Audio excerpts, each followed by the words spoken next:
bloody mountain before a gorge. 10+ cultivators crowded around them, and the skinny middle-aged man in the lead suggested, "Fellow Taoists, please wait. There's an entire pack of over 100 baleful beasts concealed within this bloodbath gorge. How about we team up to hunt them and share the baleful pearls we obtain?"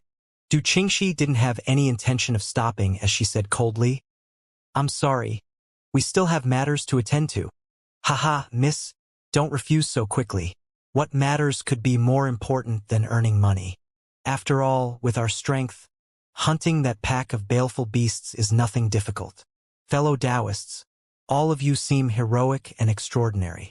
If you join us, you'll surely be able to obtain considerable returns." The skinny middle-aged man continued to guide them patiently. Pity couldn't help but arise within Xianxia's heart as he gazed at the cultivators that crowded over. Du Qingxi didn't say anything else. Duanmuze, who wore white clothes and had a smile on his face, walked forward, then beamed as he said, "Everyone, unfortunately, I have to tell all of you that you've chosen the wrong target to raid this time. Bah! What the hell? Comply or die." The skinny middle-aged man's face went grim. Then he sneered as he snapped his fingers. The expression of those cultivators that had crowded over all suddenly went vicious, and their eyes emitted a fierce light. "I'll give all of you one last chance. Hand over all your baleful pearls and scram." "Right. Leave that woman. She's just nice for us to vent some steam." The skinny middle-aged man let out a strange laugh as he gave the last ultimatum. "You actually dare insult Qingxi? Truly courting death." Duanmuze's face went cold when he saw the skinny middle-aged man actually coveting Du Qingxi, and a rainbow-colored sword appeared out of thin air within his hand. OM! The 7-star rainbow sword that contained oppressive spirit energy emitted an unparalleled fierce aura, and it lightly vibrated in Duanmuze's hand. It seemed to desperately want to fly out and drink the blood of its enemies. In an instant, the disposition of Duanmuze, who held a sword, changed. The slight smile at the corners of his mouth transformed into a wisp of an icy-cold sneer, and he seemed to become an unsheathed sharp sword that leaped forward. "Go! Let's kill this kid first." The pupils of the skinny middle-aged man constricted when he felt that change in Duanmuze's aura, and he knew he'd encountered a formidable foe. He didn't dare hesitate and shouted out explosively. Then he held his dual sabers in his hands to whip out balls of sword ripples that enveloped right towards Duanmuze's head. "Kill!" The other cultivators brandished their weapons as well and crowded over towards Duanmuze. When faced with such a situation, Du Qingxi's expression was calm and Song Lin looked dazed and sleepy. She instead gazed at those raiding cultivators with pity. Aren't these kids companions? They actually allowed him to give away his life alone? The skinny middle-aged man glanced over at them with the corners of his vision, and when he saw Du Qingxi and the others looking on unconcerned, he couldn't help but be slightly stunned. Alcade, the moment when the skinny middle-aged man was briefly dazed. A low chant abruptly sounded within his ears. When he recovered from his shock, he saw 100,000 unparalleled fierce sword lights had enveloped his surroundings and billowing baleful chi assaulted his face. Clang, clonk, clink, crack. A string of dense sounds of metal breaking like popcorn sounded out abruptly, and all the weapons within the hands of the cultivators that had surrounded to besiege Duanmuze had snapped at the hilt.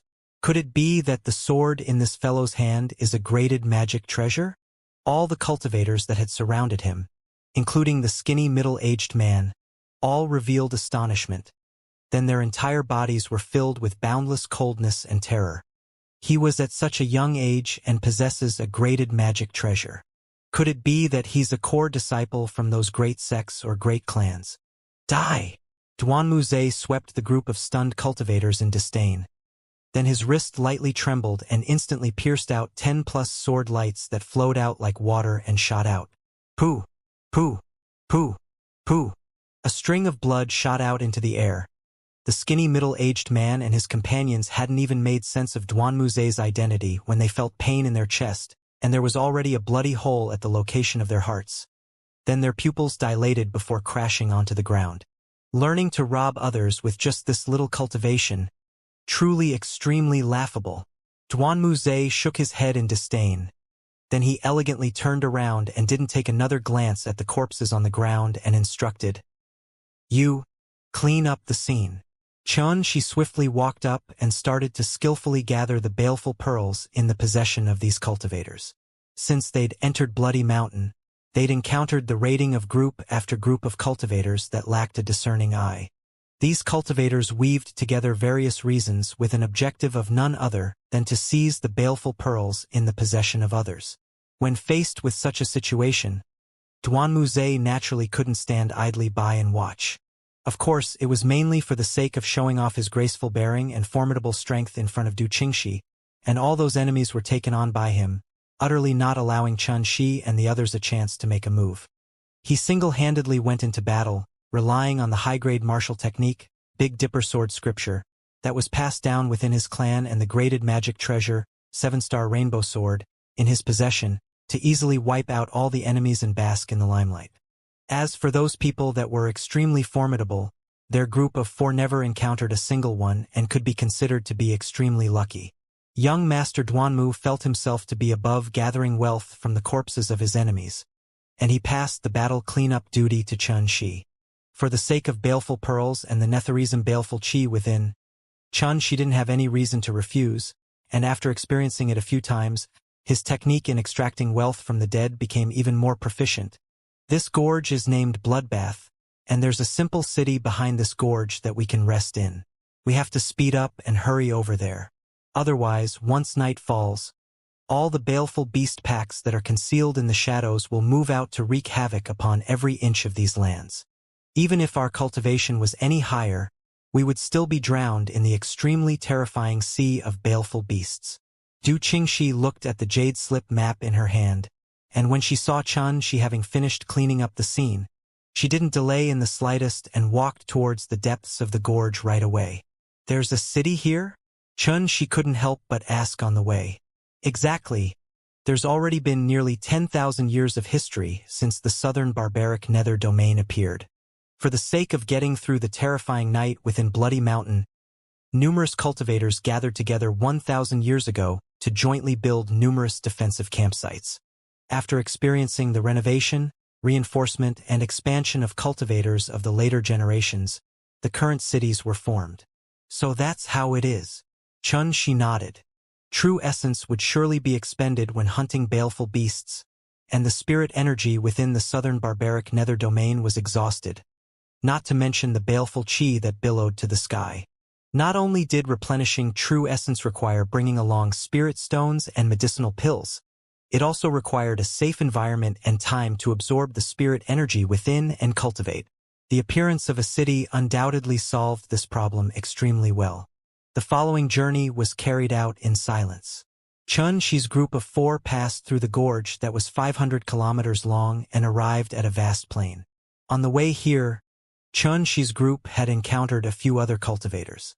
Before Xianxia's group could react to them, they would move far away to avoid Xianxia's group as soon as they met, like birds that were startled by the mere twang of a bowstring. Their eyes emitted dense vigilance and alertness. Cultivators that are able to arrive here have undoubtedly experienced numerous raids and desperate battles for a while now. I presume their strength would be extremely extraordinary as well, and looking at the direction they're heading towards, they're also moving to enter that city as soon as possible. So many cultivators gathered together. I wonder if murders and slaughters still occur there? Xianxia silently thought about the things weighing his mind, but his feet weren't slow in the slightest. Under the lead of Du Qingxi, they dashed forward for nearly 2 hours before finally seeing the outline of the city that appeared extremely far away. As she gazed at the city that emitted an ancient and historical charm, Du Qingxi's footsteps slightly slowed down, and her chilly voice entered into the ears of Chen, Shi, and the others. "This is the first city in Bloody Mountain, Bloodbath City.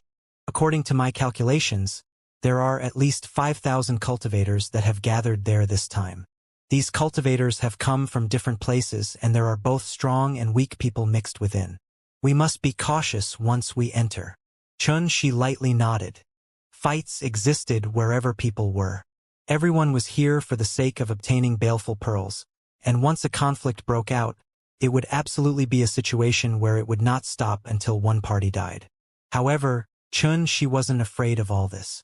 With his current strength, he could safely retreat even when facing a Violet Palace realm cultivator. Not to mention this was the southern barbaric nether domain that restricted cultivations, and the highest cultivations were only at the perfection stage of the congenital realm. In next to no time, the four of them arrived before Bloodbath City. Unlike the cities in the outside world, although Bloodbath City carried the word city in its name, its size was no different to a village. Solid walls that were nearly 33 m high surrounded the city in all directions, and there was only a single heavy iron gate in the center that allowed passage in and out of the city. But at this moment, the city gate was completely congested as a dispute seemed to have broken out ahead, and it caused the numerous cultivators to stand and watch here. Li Huai, what do you want to do? Kill us to keep our mouths shut? An enraged voice sounded out from within the crowd, and she couldn't help but be stunned. Li Huai? This fellow actually came to Bloodbath City as well. She walked forward and briefly sized up the scene, and he really did see Li Huai. Moreover, in the space opposite of Li Huai, he even saw three familiar faces, the Red Leaf Institution's Lu Xiaozong, Chu Chang, and Duan Ying. At this moment, these three people's faces were filled with rage, but their gazes upon Li Huai were also filled with fear. When she met the three of them the first time, they only had cultivations at the perfection stage of the postnatal realm. Merely 3 months had passed. Even if they'd advanced into the congenital realm, they still were absolutely not a match for Li Huai, who'd advanced to the Violet Palace realm. Humph! Could it be that all of you have forgotten the incident from 3 months ago? Not only did all of you spoil an important matter of my Li clan, you even caused my Li clan to painfully lose a precious treasure. Tell me, would I let all of you off? Li Huai smiled coldly. Spoil an important matter of the Li clan? Could he be speaking of the matter of me forcing manager Wu to retreat from Spirit Cave Lake and saving the tributes the Li clan wanted to sacrifice? At that time, I arranged for Lu Xiaozong's group of 3 to escort those people back to Pine Mist City. I presume that the Li clan noticed them after they entered Pine Mist City. A flash of insight abruptly flashed within Xi's mind, and he finally understood what had happened. Then flames of rage arose within his heart. This matter was caused by me, but it caused Lu Xiaozong's group of 3 to be implicated. The methods of the Li clan are really too shameless and despicable. Since all of you have nothing to say. At the moment that She was pondering, Li Huai suddenly took a step forward. His right hand lightly grasped onto his sword as a sharp killing intent surged out from his body. Then die! Accompanied by his voice, Li Huai drew his sword and moved forward. The tip of his sword whistled with a cold gleam as it casually transformed into fine bright lights that covered the sky. It seemed to have transformed into a myriad of green and luxuriant pine needles that cut open the sky as it headed straight towards Lu Xiaozong's group of 3. True essence condensed into sword lights that were as thin as needles. Li Huai's sword technique had obviously attained the advanced stage. He only lightly pierced with his sword, but it was grand, majestic, and extremely orderly. It also instantly locked onto all the paths of retreat of Lu Xiaozong's group of 3. Lu Xiaozong's group of 3 obviously never expected that Li Huai would be so vicious and resolute, and would attack arbitrarily. They were instantly caught off guard. They stared blankly at the sword lights that covered the sky as it flew towards them, and they actually forgot to dodge. Could it be that we're going to die like this? At the moment between life and death, the same thought arose in unison within the minds of the 3. Bloodbath City was the first city after entering Bloody Mountain. On this first day that the southern barbaric nether domain was opened, so long as it was a cultivator that survived through the Dusty Nightmare area, then they would mostly head towards Bloodbath City. As the only gate to Bloodbath City, there were already a large number of cultivators gathered here. Li Huai choosing to fight here had undoubtedly obstructed the paths of everyone. But at this moment no one cared, as liking to watch a scene was a common character of humans, and cultivators were no exception. At this moment, they all stood in the distance and watched on with their arms crossed before their chests. The moment Li Huai drew his sword, the grand and majestic imposing manner of his sword drew numerous gazes of surprise, as everyone felt that beneath this sword, those 3 Red Leaf Institution disciples that had obviously been scared stiff would surely die on the spot. Some people had already revealed expression of being unable to bear to watch what was about to happen. Right at this moment, a sound that was like the roar of a dragon abruptly sounded out, and a wisp of a black shadow suddenly leaped into the battle. The sword in the hand of the black figure was like the Milky Way in the 9 heavens as it swept out with a loud bang. Clank, clank, clank, clank. A string of dense, ear-piercing sounds shook up the surrounding, after which everyone saw the myriad of sword lights that were like raindrops in the sky had all shattered and vanished. Whereas before Lu Xiaozong's group of 3, there shockingly stood a tall youth. Fuck! That sure kill sword strike was actually fully blocked. There's a good show to see now. Why is it the Jinx, Xianxia? When did he become so formidable? Formidable? Jinx is courting death. That Li Huai is the eldest son from the #1 great clan of Pine Mist City, the Li clan. Since he came out of closed-door cultivation 3 months ago, he'd already attained the Violet Palace realm. I presume he's consumed something similar to an essential pill to enter the southern barbaric nether domain. But even then, he's still able to annihilate most perfection stage congenital realm cultivators. Tell me, if Jinx isn't courting death, then what's he doing? What's he doing? Hearing the discussions from the surroundings, Duanmuze frowned as he gazed at Xianxia, then said with a ridiculing tone, stupidly charging forward to rescue others. Could it be that he's thinking that he has our protection, so he can act willfully? Du Qingxi didn't say anything as she was bewildered in her heart as well. Song Lin, who'd always been in a drowsy state, was now in high spirits, and his eyes were bright as they gazed at Xianxia while he spoke out in heartfelt admiration. The people of ancient times were compassionate and warm-hearted. They were full of virtue and a sense of justice. The food Xianxia makes is tasty and his heart is extremely good as well. I can be happy throughout my lifetime with such a friend. Du Qingxi and Duanmuze were both stunned when they heard this, and they fell into silence. Is he overestimating himself? But I ask myself, why is he doing this? When everyone differentiates their interpersonal relationship based on benefits and strength, isn't it a lucky thing to be able to have such a person that flings caution in the wind for the sake of his friends? Xianxia was utterly clueless that his actions had moved Du Qingxi and Duanmuze so greatly. He was currently on the alert and combat ready, and he had no time to pay attention to the surroundings. Lu Xiaozong's group of 3 had already retreated from the battlefield. They felt gratitude from the bottom of their hearts towards Xianxia, who'd saved them once again, and they knew that if they continued to stay within the battlefield at this moment, they would only be a distraction to Xianxia and were of no benefit to the battle. However, they'd already decided since long ago that if misfortune were to befall Xianxia, then even if the 3 of them had to lay down their lives, they would still put their bodies before Xianxia and make sure to win a slight opportunity for Xianxia to survive. Because Xianxia was worthy of them doing so. I was originally still thinking how to capture you and help Miss Su vent her anger, but now you've come over on your own accord. You've truly given me a pleasant surprise. Li Huai's long hair was scattered on his shoulder, and he had a cold and indifferent expression as he gazed at Xianxia as if gazing at something dead. Then he raised the sword in his hand before slowly pointing it at Xianxia. This sword is called Pine Ripple, and it's a graded magic treasure. Do you dare fight me? A mere sentence fully expressed the arrogance and conceit of Li Huai, and it brought about cheers from everyone in the surroundings. Fight! Someone within the crowd cried out in a loud voice. Fight! Fight! Fight! The fervor of the surrounding crowd was instantly lit ablaze, and they all shouted out loudly with voices that shot into the sky, causing all the faraway cultivators to look over. In the end, the other cultivators were unable to suppress the curiosity in their hearts, and they all rushed over. Why would I not dare? Xianxia took a deep breath and said coldly. Along with Xianxia finishing his words, the surrounding voices instantly vanished, and only the whistling of the wind remained. An oppressive and strained atmosphere silence suffused out into the surroundings. Everyone was set for a showdown.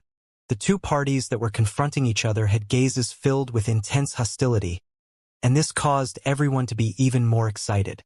Their gazes shot out in unison towards the 2 people that were in conflict, and they stared unblinkingly, seeming to be extremely afraid of missing even a slight detail. Li Huai was the eldest son of the Li clan who possessed extraordinary natural talent and possessed both a good foundation and a good constitution. He'd already advanced to the Violet Palace realm at a young age and was absolutely one of the leading figures amongst the younger generation of Pine Mist City. Whereas, although everyone unanimously didn't look favorably on Xianxia, it was of no importance, as what everyone anticipated the most was actually Li Huai's show. It's the Violet Palace realm. Most of the people present had a strength that was around the congenital realm, and they were undoubtedly filled with curiosity towards the combat ability of a Violet Palace realm cultivator. They knew that this was a superb opportunity to learn, as they would completely have no chance at any other time. Wait! But, right at the instant the battle was on the verge of breaking out, a tranquil voice sounded out from atop the city wall, and it caused a wave of displeasure in the crowd. What the fuck? Coming out to disturb the battle at this time? Isn't that too brainless? However, when they raised their heads and glanced over, the displeasure in their hearts instantly vanished. They saw a young woman in black clothes standing on the city wall. Her sweet and charming appearance seemed to be covered in a layer of an enchanting and alluring sheen under the dark red sky, and it was shockingly the genius from the Dragon Lake City's Su clan, Su Jiao. Song Bin was beside Su Jiao. This young man that was reputed as the little sword devil stood atop the city wall with eyes and brows that contained fiendishness. Although he hadn't said a word, the domineering and ferocious aura on his body instead caused others to be unable to overlook him. These two people were core disciples from the 6 great clans of Dragon Lake City. Compared to them, Li Huai wasn't able to compare with them, regardless of if it was status, identity, or his level of cultivation. At this moment when Su Jiao came forward to interrupt the battle, even though everyone wanted to get angry, they were helpless. However, what Su Jiao said next instead once again lit up the fervor within the hearts of everyone present. Fellow Taoist Li Huai's strength isn't bad, but fellow Taoist Xianxia's strength isn't bad either. If a battle that's the focus of attention of everyone isn't set off by a wager, then wouldn't it be too tasteless? Su Jiao's fine eyes held a smile as she glanced fluidly around the crowd, and after she finished speaking, she didn't ask Xianxia if he agreed before speaking loudly to the surrounding people. What does everyone think of my suggestion? It was normal for her to say that Li Huai's strength wasn't bad, but saying Xianxia's strength wasn't bad caused most people to be astonished. Earlier, although Xianxia successfully saved Lu Xiaozong's group of 3 from Li Huai, that was obtaining success by seizing the opportunity of Li Huai being unprepared and taking him by surprise. How could he be a match for Li Huai in a true battle? Under these circumstances where the outcome of the battle could be roughly determined, putting in an extra wager was obviously an unnecessary action, and it exceeded the expectations of everyone. But when Su Jiao suddenly asked all of them, these fellows that craved for nothing more than to stir up trouble all shouted at the top of their voices. It's good. Wager. Duan Muze couldn't help but be amused. This was no battle, it was virtually like fighting in the ring for the bride. But Du Qingxi, who was staring at the battle, didn't feel amused in the slightest. A few simple words from Su Jiao and Chun, she had fallen into the state of having no way to back down. If he were to shrink back now, then he would surely be crowned with the reputation of being cowardly. Moreover, all the people here would probably not agree to it. Most importantly, practically everyone knew that when Xianxia was born, he was betrothed to Su Jiao. Although the marriage contract had already been destroyed, when faced with the suggestion of Su Jiao, who was his former fiancé in name, if Xianxia were to shrink back, it would undoubtedly be telling everyone. Look, how could a pussy like this be worthy of the eldest young miss of the Su clan? His marriage contract being destroyed was only an action the Su clan had no choice but to do. What's the wager? Xianxia stared at Su Jiao, who was atop the city wall with an emotionless gaze, and his voice was indifferently like an icy cold machine. It's very simple. If you lose, then hand over the Nether Enlightenment token, cripple your own cultivation and apologize to me in acknowledgement that the marriage contract between you and me being destroyed was completely your fault.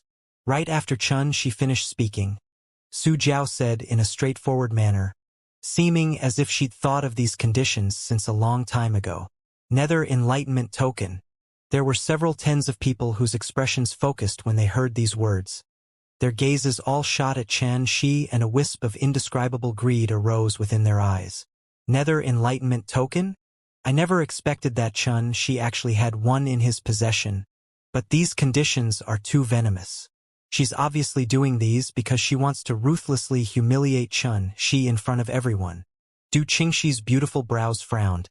Then she looked at Xianxia, but she instead saw his expression was indifferent as before, and she was unable to discern what he thought in his heart. Xianxia did indeed possess a nether enlightenment token. He'd obtained it from the two-headed violet rhino greater demon, and he'd not understood its effects all along. But at this moment, his attention wasn't on this. His entire mind was as if struck by thunder when he heard the last condition that Su Jiao put forward. The scenes of his marriage contract being destroyed surged into his mind. The disdainful gazes of the Su clan cultivators, the pained and miserable appearance of his grandfather, the loud laughter of the surrounding people, the shreds of the marriage contract that drifted gracefully through the air. She instead took this as a condition, having no scruples about it being in front of everyone. And she wants me to acknowledge that all this was my fault? Every word of what Su Jiao said entered ever so clearly into Xianxi's ears and fiercely hammered onto his heart. He felt his mind explode with a bang, and a burst of courage surged up from within him. There was anger held within his chest, and this anger accumulated to become stronger and stronger, to the point that the pores in his entire body were filled to the point they grew rapidly and were on the verge of splitting. At this moment, as he gazed at the sweet and charming young girl that stood atop the city wall, Xianxia had a strong urge to blast her to pieces. But his expression was unusually calm. Calm to the point there wasn't even a slight ripple or fluctuation, like a pool of stagnant water. His pair of eyes were empty and gray like ash, and not a trace of emotion could be discerned from him. If Chen Hao was here, he would surely understand that his brother was enraged, completely enraged, because no one knew how strong the rage and killing intent hidden behind his brother's pair of empty eyes were. Everyone that had waited silently for a long time finally heard Xianxia speak. His low and deep voice surged with a force that caused one's heart to palpitate. I'll agree to your conditions, but I similarly have conditions of my own. Speak. Although the marriage contract between the two of us has been destroyed, so long as your conditions don't go too far, I can agree to all of them. Su Jiao lightly smiled, and her sweet and charming face was dyed in boundless flirtation, teasing to the point that the minds of everyone became unsettled. Establish a vow of the heart under the Tao of the heavens before everyone. Truthfully answer 3 questions of mine. If there's any deception, then face the wrath of the heavens. Xianxia spoke word by word, and his expression became even calmer, as if he was stating something that was not related to him in the slightest. 3 questions? Most of the people present were clearly confused when they heard Xianxi's conditions, and those people who had dirty minds guessed. Could it be that this kid wasn't to ask Miss Su some private questions? Audacious! Establish a vow of the heart under the Tao of the heaven isn't a trifling matter. How respected is Miss Su's identity?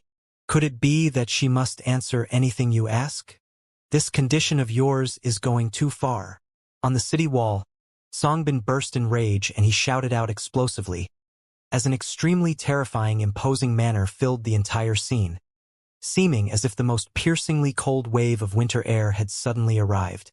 Under this domineering and fierce might, the expressions of everyone present went pale.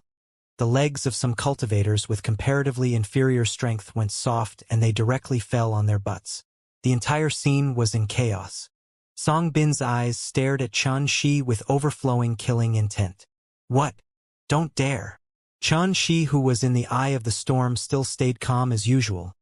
His voice was calm and indifferent, without a shred of emotion. A few words that brought along no emotion instead caused Su Jiao to feel Xianxia's incomparably strong ridicule. Su Jiao waved her hand to stop Song Bin that had nearly gone berserk, and said with an icy cold voice, "Okay, I'll agree to it.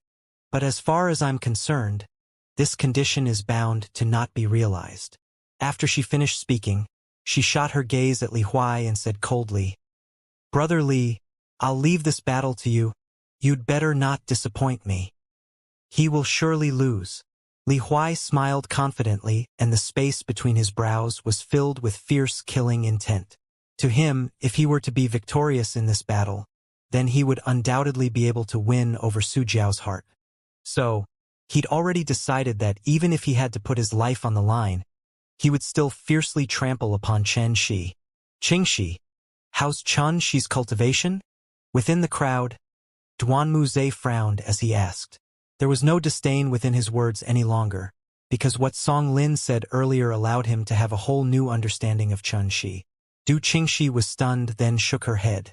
I only know that he merely has a cultivation at the congenital realm.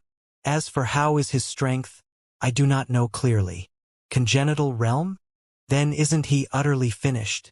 Duanmu Zhe himself had a cultivation at the Violet Palace realm. Thus he was naturally extremely familiar with the ability of a Violet Palace realm cultivator. As far as he was concerned, even if Li Huai's cultivation was restrained at the perfection stage of the congenital realm, he was absolutely not someone Chen Shi could go against. The gap between realms was something that was impossible to make up. That may not be so. Chen Shi is no ordinary congenital realm cultivator. Let's wait and see. Song Lin lightly smiled, and his gaze upon Chen Shi had a trace of a strange color. Du Qingxi and Duanmu Zhe both glanced at Song Lin in bewilderment, seeming to have never expected that Song Lin would have such a high evaluation of Chen Shi. At this moment, no one present said another word, and they all held their breaths. Everyone knew that the meaning of the battle that was about to begin had already become completely different. Chen Shi was expressionless as he silently stood there without moving. If it wasn't for him speaking earlier, people might even suspect that he wasn't alive. Chen Shi was doing his best to suppress the flames of rage within his body. Yet his mind was surprisingly calm at this moment, and this was an extremely strange state. Within his formidable physique that was tempered to the congenital realm by the universe star's layer body-forging arts, the blood, bones, and even nerves within his entire body seemed to be about to burn as they carried along dense yearning. Yearning to vent the battle intent that caused him to tremble. He could clearly feel that within his sea of consciousness, the energy of his soul seemed as if it had become excited and was raging madly. His brain was like ice that was covered by a ball of flames, and everything including the smallest detail within 50 kilometers was completely reflected within his eyes. Du Qingxi abruptly noticed that a wisp of color suddenly lit up within Chen Shi's empty and indifferent eyes, like a strand of sunlight that had passed through the dense darkness before dawn. Subsequently, it brightened bit by bit, and in almost an instant, these bits of light gathered within Chen Shi's eyes to become a raging sea of flames. Bang! The grievance and hatred that was suppressed within his heart for 10 over years transformed into terrifying battle intent that was released without reservation. And with Chen Shi as the center, a shockingly imposing manner swept out to cover the entire heaven and earth. At this moment, Chen Shi seemed like a treasured sword whose edge had been completely revealed. A treasured sword that stood there ramrod straight and even wanted to pierce a hole through the heavens. The expression of Li Huai, who stood facing Chen Shi, went serious. He was able to clearly feel the incomparably frenzied battle intent of Chen Shi's, and that fierce, imposing manner that was fearless of death. This fellow wants to fight with his life? Unfortunately, he's still too green. Li Huai firmly grasped the pine ripple sword in his hand as cold lights abruptly appeared within his eyes, and the true essence within his entire body revolved. The air within 10 m of his surroundings was instantly thrown into disorder by the terrifyingly imposing manner that surged out from his body. Battle intent billowed and killing intent raged. Even the air became incomparably heavy from the confrontation between Chen Shi and Li Huai. The onlookers were shocked in their hearts, and they forcefully held their eyes wide open, fearing they would miss a tiny detail of the battle. Li Huai took the initiative to attack. The tip of his foot lightly tapped the ground. In the next moment, his entire body suddenly appeared in midair without the slightest sign, and the pine ripple sword in his hand created a myriad of sword images that swiftly shot straight downwards like a sharp arrow. Hiss! The fierce and swift sword light flashed past and tore open the sky. It emitted an ear-piercing and unpleasantly sharp howl that grew louder by the moment and was like a clear cry of a white crane. Pine cloud thousand crane all! A surprised exclamation sounded out from within the crowd. Pine Cloud Thousand Crane All was one of the killer moves of the intermediate-grade martial technique, Pine Crane Sword Scripture. This move had already transcended basic stage martial techniques to attain the level of advanced stage. The moment it was executed, the myriad of sword lights would condense into one. The whistling it emitted as it tore through the sky sounded out like a tide and seemed like the cries of a group of cranes. The speed of this move and the greatness of its might was beyond imagination as well. Normally speaking, only Violet Palace realm cultivators that were able to fly in the sky were able to master its essence. No one had expected that Li Huai would use such a killer move right off the bat. And at the same time that they felt shocked, they couldn't help but start worrying for Xianxia. Is this kid able to dodge an advanced stage sword technique? Xianxia didn't dodge. He raised his head, and that pair of eyes of his that was filled with burning battle intent instantly became crystal clear and reflected the entire battlefield. Xianxia's enormous perception force was like the countless tentacles of an octopus as it clearly caught all the changes between Li Huai's sword skill, and in practically an instant he'd observed a trace of a flaw, and his eyes abruptly lit up. Chaotic Wind-Split Sword Vortex. OM. The Azure Bolt sword waved about at a shocking frequency as it drew out countless perfectly round sword arcs in the air before finally transforming into a vortex of sword lights. The vortex revolved madly, and it minced the air to emit dense explosive booms from the fine shattering of the air. It was at this moment that Li Huai's sword strike that was condensed from a myriad of sword lights tore through the sky to arrive before Xianxia. This sword strike was one of Li Huai's killer moves. He was confident that even if it was a cultivator that was similarly at the Violet Palace realm as him, the cultivator wouldn't dare take this sword strike of his head on. In his eyes, Xianxia who didn't evade was undoubtedly courting death. Crackle. Crackle. Crackle. However, what Li Huai had never imagined was that the sword strike he condensed from a myriad of sword light wasn't able to move forward once it came into contact with the sword vortex before Xianxia. Then, he saw the sword vortex before Xianxia suddenly start revolving madly like a millstone that was set into motion and ceaselessly weakened the impulsive force on his sword. The tip of the sword that was covered in a myriad of sword lights was actually like a candle that melted at a visible speed. Sword chi vortex? What sword technique is this? Li Huai was shocked inwardly, and he hurriedly withdrew his sword and retreated. His offensive had fallen apart, and if he still didn't retreat, then he would only be giving his opponent an opportunity to take advantage of. Bang! However, right at the instant Li Huai withdrew his sword and retreated, the sword vortex before Xianxia that revolved madly stopped suddenly and exploded with a bang. The airflow within the entire battlefield shattered with a bang, and it emitted a wave of oppressive booms. The sword chi that was formed from countless perfectly round sword arcs was like a meteor as it violently shot out, flashing explosively towards Li Huai who was retreating. Clang! Clang! Clang! Clang! The pine ripple sword in Li Huai's hands was utilized by him to form an impenetrable barrier before him that even a splash of water could not pass through, and it barely blocked the swift and fierce sword chi that blotted out the sky and covered the earth as it approached him.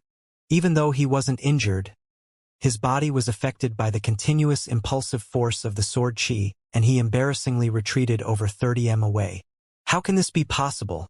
Li Huai's Pine Cloud Thousand Crane All was actually taken head-on by this kid. When did the Jinx become so formidable? That's a killer move that's at the advanced stage. Could it be that this kid has always been concealing his strength? Splendid! Li Huai originally planned to put a show of force to Xianxia with a single move.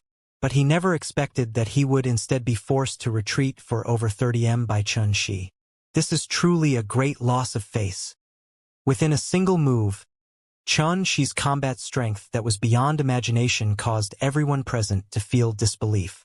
The gazes they shot at Xianxia carried bewilderment, surprise, astonishment, disappointment. They seemed to have never expected that the fellow who they thought would lose without a doubt would actually explode forth with such a ferocious combat strength. It seems to be the chaotic wind-split sword technique. Duanmuze was slightly unsure as the move that Xianxia executed had a form similar to the chaotic wind-split sword technique, but its style and might had become even better, seeming to already start taking the shape of a high-grade martial technique. I think it's similar too. Du Qingxi recalled the scene from before and felt extremely bewildered as well. The two of them didn't know that after Qian Shi purchased the chaotic wind-split sword technique's Jade Slip, it was improved by Ji, which was as good as being reborn. The moves had become even more simple and direct, yet its might instead multiplied explosively. The chaotic wind-split sword technique he cultivated is different from the one sold commercially, and it ought to have been personally improved by an expert. Even though the moves are different, its style is even more profound and succinct. It's extremely extraordinary. Song Lin had a burning gaze as he exclaimed in surprise. I wonder who that expert is? This level of ability to transform the normal into extraordinary is probably something only an almighty expert whose comprehension in the martial Tao has transcended the mundane is able to perform. Du Qingxi and Duanmu Zhe glanced at each other when they heard this, and they both felt it to be beyond belief.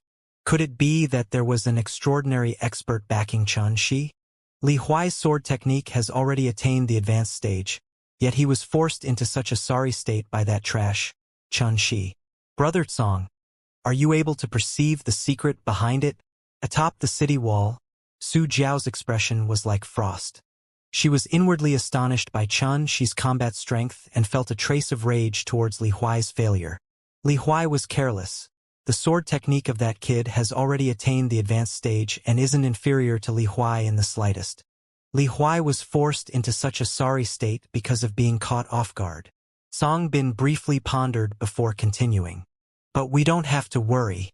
Although Li Huai is unable to utilize the advantage of his Violet Palace realm cultivation within the southern barbaric nether domain, his true essence, magic treasures, and his other equipment are absolutely not something that kid is able to go against. Su Jiao nodded and didn't say anything further. Looks like I've underestimated you. Li Huai stabilized himself and coldly stared at Qian Shi, who was over 30 m away. Being forced to retreat within a single move by trash from an impoverished family caused Li Huai, who was arrogant and conceited, to feel extreme humiliation. At this moment, when he heard the whispers of discussion coming from the surroundings, his expression became even more icy cold and gloomy. Flames of rage suddenly surged up into his chest and the imposing manner on his body rose explosively. A sword cry that was like a roar exploded out. Li Huai openly released his killing intent as the true essence within his entire body surged. After this, I'll use the sword in my hand to prove how large the gap between us actually is. Whoosh! As soon as he finished speaking, Li Huai's figure continuously leaped a few times and transformed into numerous afterimages. That was the visual error caused from speed attaining a certain level. Extremely swift, Li Huai was like a ghost as he moved about cautiously in an erratic manner. Tiny bits of sword lights covered his entire body as they fluctuated unsteadily. They were like numerous sharp arrows that were accumulating force while waiting to be shot. He appeared to be like the wind as his figure was swift like lightning.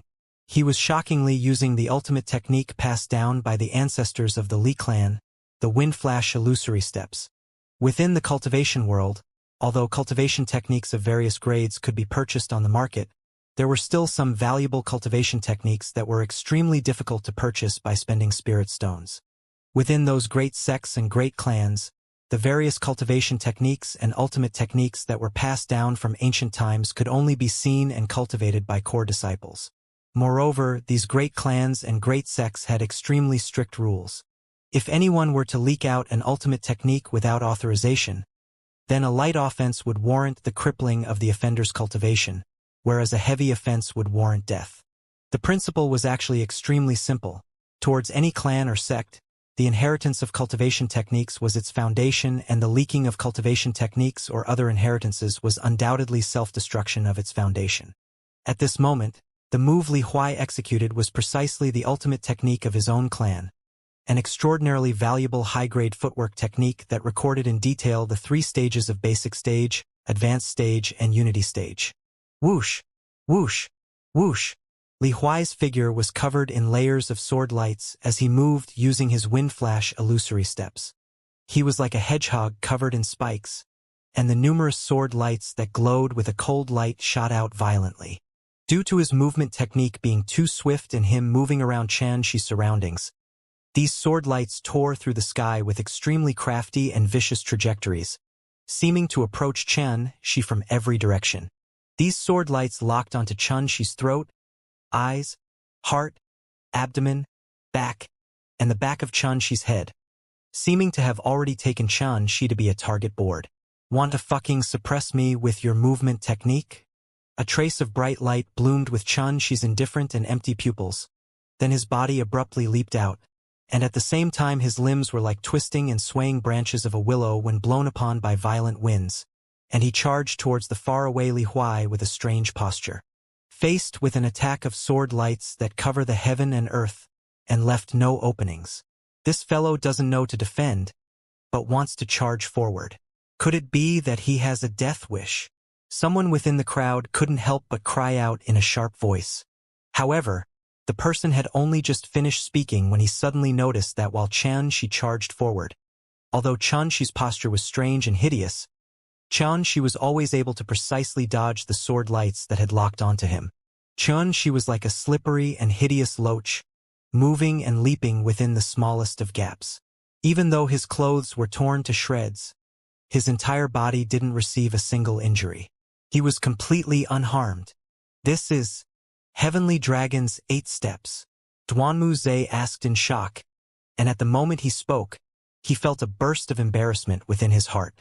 What's wrong with me today? I'm constantly losing my composure. I'm virtually like an idiot that hasn't seen the world. Duanmu wouldn't have lost his composure like this if what Xianxia executed was a type of rare cultivation technique. After all, there were nearly 100 billion cultivators and over 10 million sects or institutions within the entire territory of Darchu dynasty. Cultivation techniques were naturally numerous like a river of stars and were uncountable. Even those almighty cultivators weren't able to recognize all the cultivation techniques in the world. Whereas the reason Duanmu lost his composure was due to the chaotic windsplit sword technique and Heavenly Dragon's 8 steps that Xianxia had executed. These cultivation methods were all ordinary and could be bought on the market, but after they were executed by Xianxia, not only did their style and essence completely change, even their might had risen explosively. They seemed to not be inferior to some valuable high-grade martial techniques. Under these circumstances, Duanmu was nearly unable to believe his own eyes, and thus the loss of composure was unavoidable. Du Qingxi was similarly bewildered, but she was able to maintain her composure because she knew that the nearby Song Lin would surely give her a satisfying answer. As expected, after he saw the Heavenly Dragon's 8 steps she executed that was beyond recognition, Song Lin's eyes grew even brighter as he muttered in excitement. There's surely an expert with exceedingly high comprehension in the martial Tao behind this kid. The expert is actually able to improve the Heavenly Dragon's 8 steps by 1 grade. Truly too formidable. Rip. The clothes on his body were torn off once again, but Xianxia's expression remained unfazed as he executed the advanced stage Heavenly Dragon's 8 steps to the limit, outdoing Li Huai's wind flash illusory steps. This fellow's footwork is so formidable as well? Lu Huai was once again shocked inwardly. Then he secretly gritted his teeth and the sword lights that shot out violently from his pine ripple sword grew denser, like a dense torrential rain that enveloped the ceaselessly approaching Xianxia. Bang! Bang! Bang! Xianxia's pressure abruptly skyrocketed when faced with the practically insane sword light attacks of Li Huai. When faced with some sword lights that he was unable to dodge, the azure bolt sword in his right hand seemed as if it had eyes, and it stabbed, slashed, flicked, chopped, swept, to precisely crush the sword lights that came close to him. 30 steps, 20 steps, 10 steps. Everyone present couldn't help but sweat at every step closer. She came to Li Huai as the shock in their hearts grew even more intense. Their gazes towards she gradually developed a trace of respect and admiration. Still moving towards the attack even when knowing full well that the sword lights ahead were coming down like the rain was indeed extremely idiotic and stupid, because there were too many methods to ward off this move. There was no need to place oneself into such a dangerous situation. However, when this practically idiotic action came closer and closer to the target, that fearless and tenacious imposing manner was something that everyone felt heartfelt admiration towards. Li Huai is in danger. Do you want me to help out? Songbin frowned and asked. No. It isn't the last moment yet. Su Jiao bit her lips as she said in a light voice. Although she said this, her gaze when looking at Li Huai revealed dense disappointment, coldness, and indifference. Xianxi's posture when dodging the sword lights was extremely hideous, yet his footsteps were extremely firm. He who was besieged by sword lights that covered the sky was like an ascetic monk that walked against a rainstorm to head forward, and his face remained expressionless with eyes that were indifferent without the slightest ripple. How can this be possible? He's only trash from an impoverished family, a talisman crafting apprentice that only knows how to craft talismans. How could his strength become so formidable? Li Huai's state of mind became even more restless with anxiety as he watched Xianxia ceaselessly pressing forward. Although victory hadn't been decided yet, such a situation had already completely exceeded Li Huai's expectations. A piece of trash is actually locked in combat with me? How would Miss Su think of me? How would everyone present think of me? Damnable southern barbaric nether domain, why does it restrict my cultivation? If it wasn't for this, I would have fucking killed this piece of trash a long time ago. A vicious feeling instantly surged in his chest and Li Huai was on the verge of going mad with grievance. However, right at this moment, a feeling of extreme danger surged into his heart and caused a chill to run down his spine. Li Huai suddenly jolted awake from that vicious feeling, but he saw the tip of a sword that had sharp cold lights condensed on it swiftly enlarging within his pupils, and the piercingly cold winds from the sword seemed to carry along an aura of death as it assaulted his face. No! Li Huai emitted a hysterical and explosive shout within his heart as his figure abruptly flashed in explosive retreat. However, he was still a step too slow. The azure bolt sword in Xianxi's hand was like a cancerous tumor on the bones, and at the instant that Li Huai retreated, it moved straight to stab towards the center of his chest. Bang! At the instant the tip of the sword hit Li Huai's chest, it seemed as if to have stabbed on a plate of steel and emitted a clear ringing of metal. Inner armor magic treasure? Xianxia was slightly stunned. It was at this moment that Li Huai abruptly swung the pine ripple sword in his hand to fiercely chop down, and the azure bolt sword in Xianxi's hand was instantly severed in two. However, although Xianxi's sword strike hadn't injured Li Huai, the terrifying impulsive force that had condensed atop the sword directly blasted Li Huai flying over 30 m away to fall onto the ground in a sorry state, and Li Huai was barely able to stabilize himself from not dropping flat on the ground. This turn of events practically happened within the blink of an eye. Although the process was short, the breathtaking turn of events still caused waves to rise and fall within the hearts of everyone present, and they nearly forgot to breathe. Clang!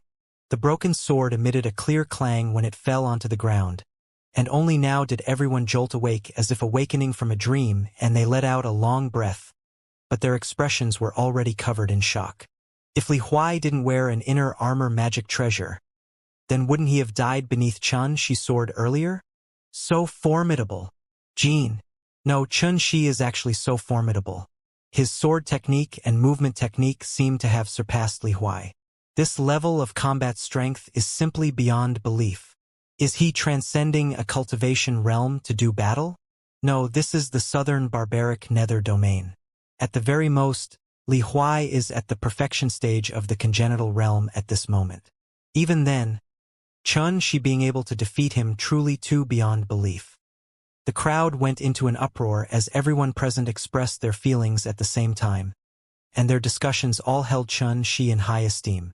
Those cultivators that came from Pine Mist City even silently changed the way they addressed Xianxia.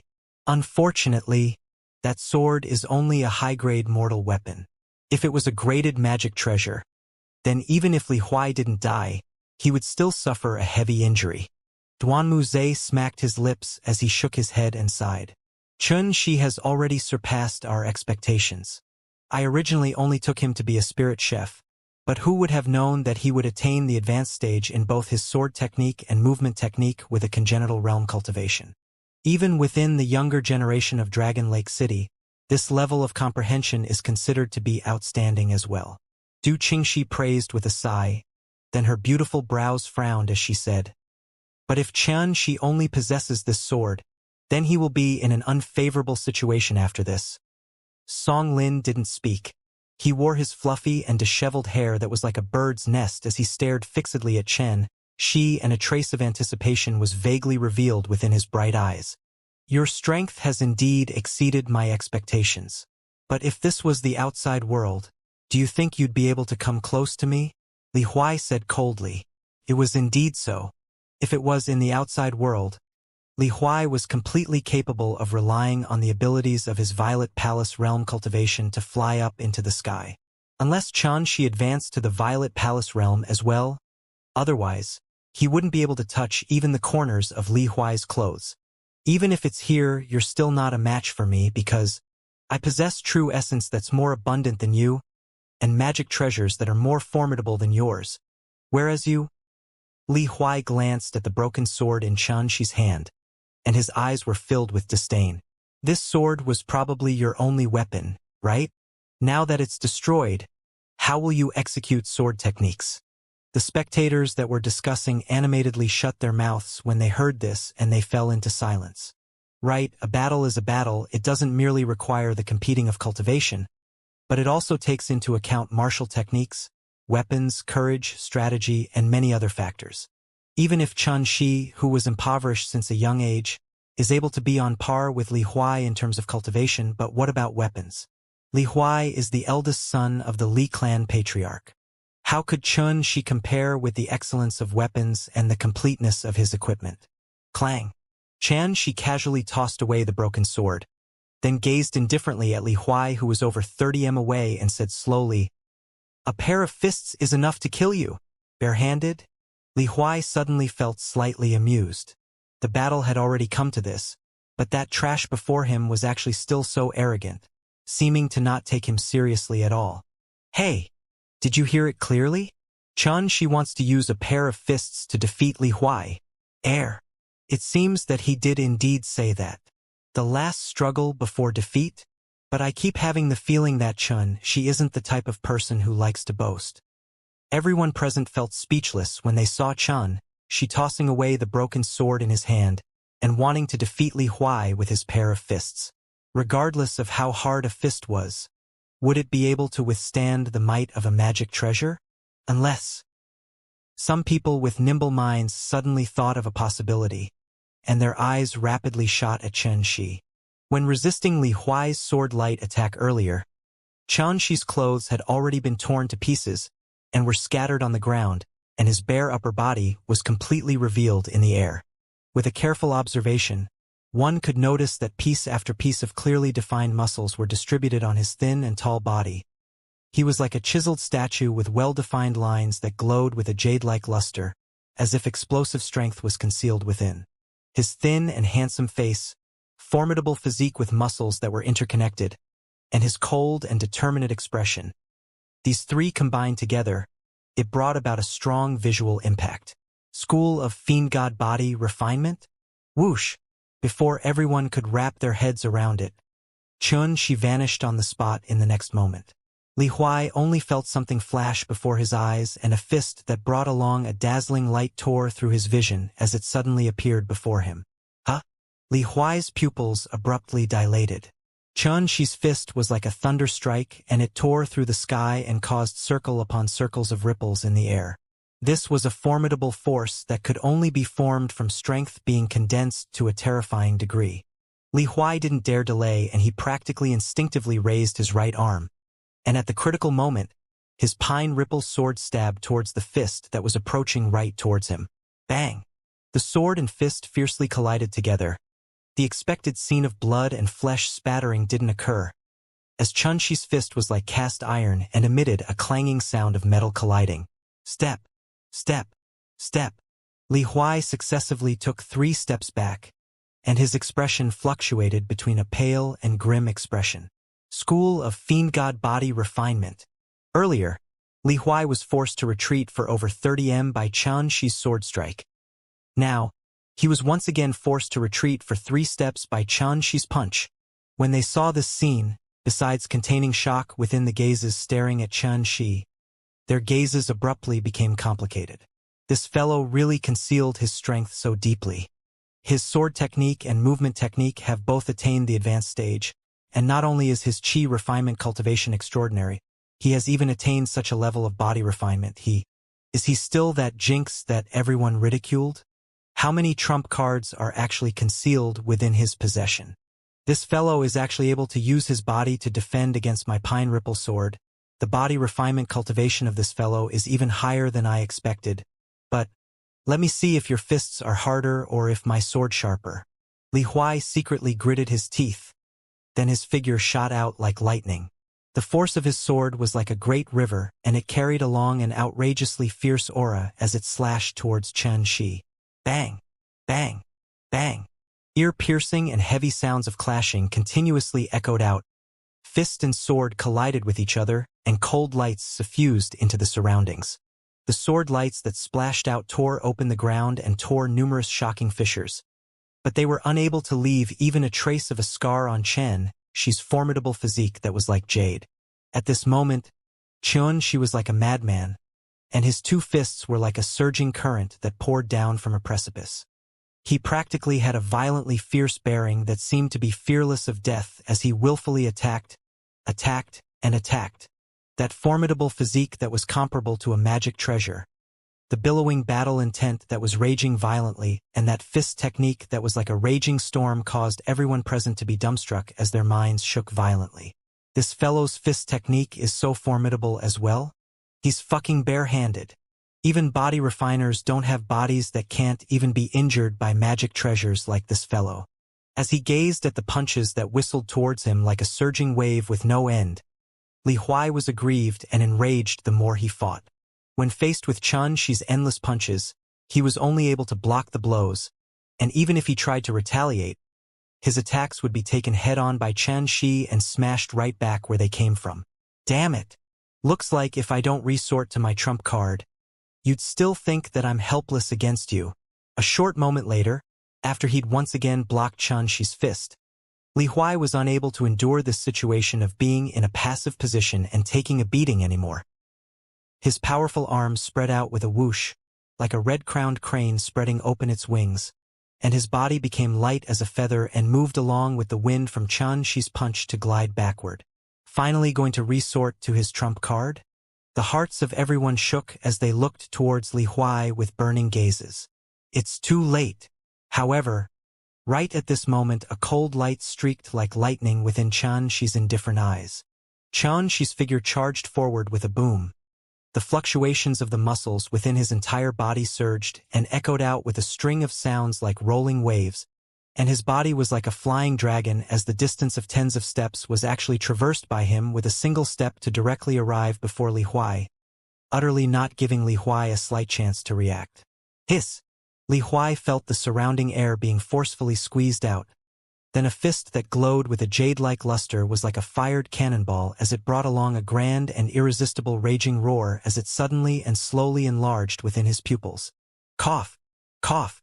In the eyes of the spectators, Li Huai's throat seemed to have been choked by a shapeless hand, causing his expression to become dark purple from being suffocated. Li Huai's chest rose and fell, seeming to be on the verge of exploding open. Even breathing actually became extremely difficult for him, and he didn't even have the chance to open his mouth and admit defeat. Kacha! Xianxia changed his fist into a claw to choke Li Huai's throat. Then Xianxia held Li Huai up mid-air. Li Huai's fragile neck bones emitted a wave of minute-breaking sounds, causing Li Huai's already dark purple face to suddenly become warped and vile from pain. Li Huai is finished. As they gazed upon Li Huai, who was powerless to struggle within Xianxia's hand, everyone present was shocked speechless. A piece of trash that no one looked favorably on since the beginning. A jinx that most people in Pine Mist City ridiculed. Yet at this moment that very same trash and jinx had brought a string of surprise and shock to everyone. If they didn't see it with their own two eyes, no one would believe that this artifice that was similar to a counteroffensive was real. He actually defeated Li Huai. Atop the city gate, the smile on Su Jiao's face had vanished and her eyes were filled with surprise and bewilderment. But even more of her feelings were that of disappointment and rage towards Li Huai. She'd confidently wanted to humiliate Xianxia before everyone, wanting him to cripple his own cultivation and wanting him to apologize to her. However, at this moment, as she gazed at Li Huai who was held in Xianxia's hand like a sheep waiting to be slaughtered, It was like a resounding slap was fiercely swung onto her face, and she'd lost all face. Impatient and short-tempered with poor combat experience. This Li Huai only has the name of a genius, but his strength is actually extremely weak. Songbin shook his head with a face full of disdain, and he didn't sympathize with Li Huai's situation in the slightest. Did you see it clearly? That's the grand collapsing fist at the Unity stage. Song Lin was instead not as excited as before when he saw Xianxia obtaining victory, and he once again returned to his lazy appearance. I think I ought to properly improve my relationship with him. Such a cultivation in the martial Dao is rare even in Dragon Lake City. The gaze Duanmu Zhe shot at Chun, she already carried along a trace of admiration. Du Qingxi didn't say anything, but a trace of an inexplicable smile had appeared on her glittering cherry lips. Obviously, she was extremely happy as well that Chun she was able to obtain the final victory. He won. Senior Chun she has won. I knew Senior Chun she could do it. Lu Xiaozong and the others from Red Leaf Institution couldn't help but be excited, and they cheered in unison. Chun she paid no attention to the surrounding discussions and cheers. His right hand still tightly held Li Huai's throat as he carefully took precautions against any accidents. Only now did he raise his eyes to gaze at the city wall and say indifferently, I won. Exactly. Under the gazes of everyone present, no one was able to deny this fact. Even if Su Jiao's identity was any more respected, she still would absolutely not dare go against her word at this moment. However, when she heard the indifferent words that came out of Chun Shi's mouth, Su Jiao still felt a burst of speechlessness and embarrassment. She only recovered to her normal state after a short while and coldly said, Yes, your strength has indeed exceeded my expectations.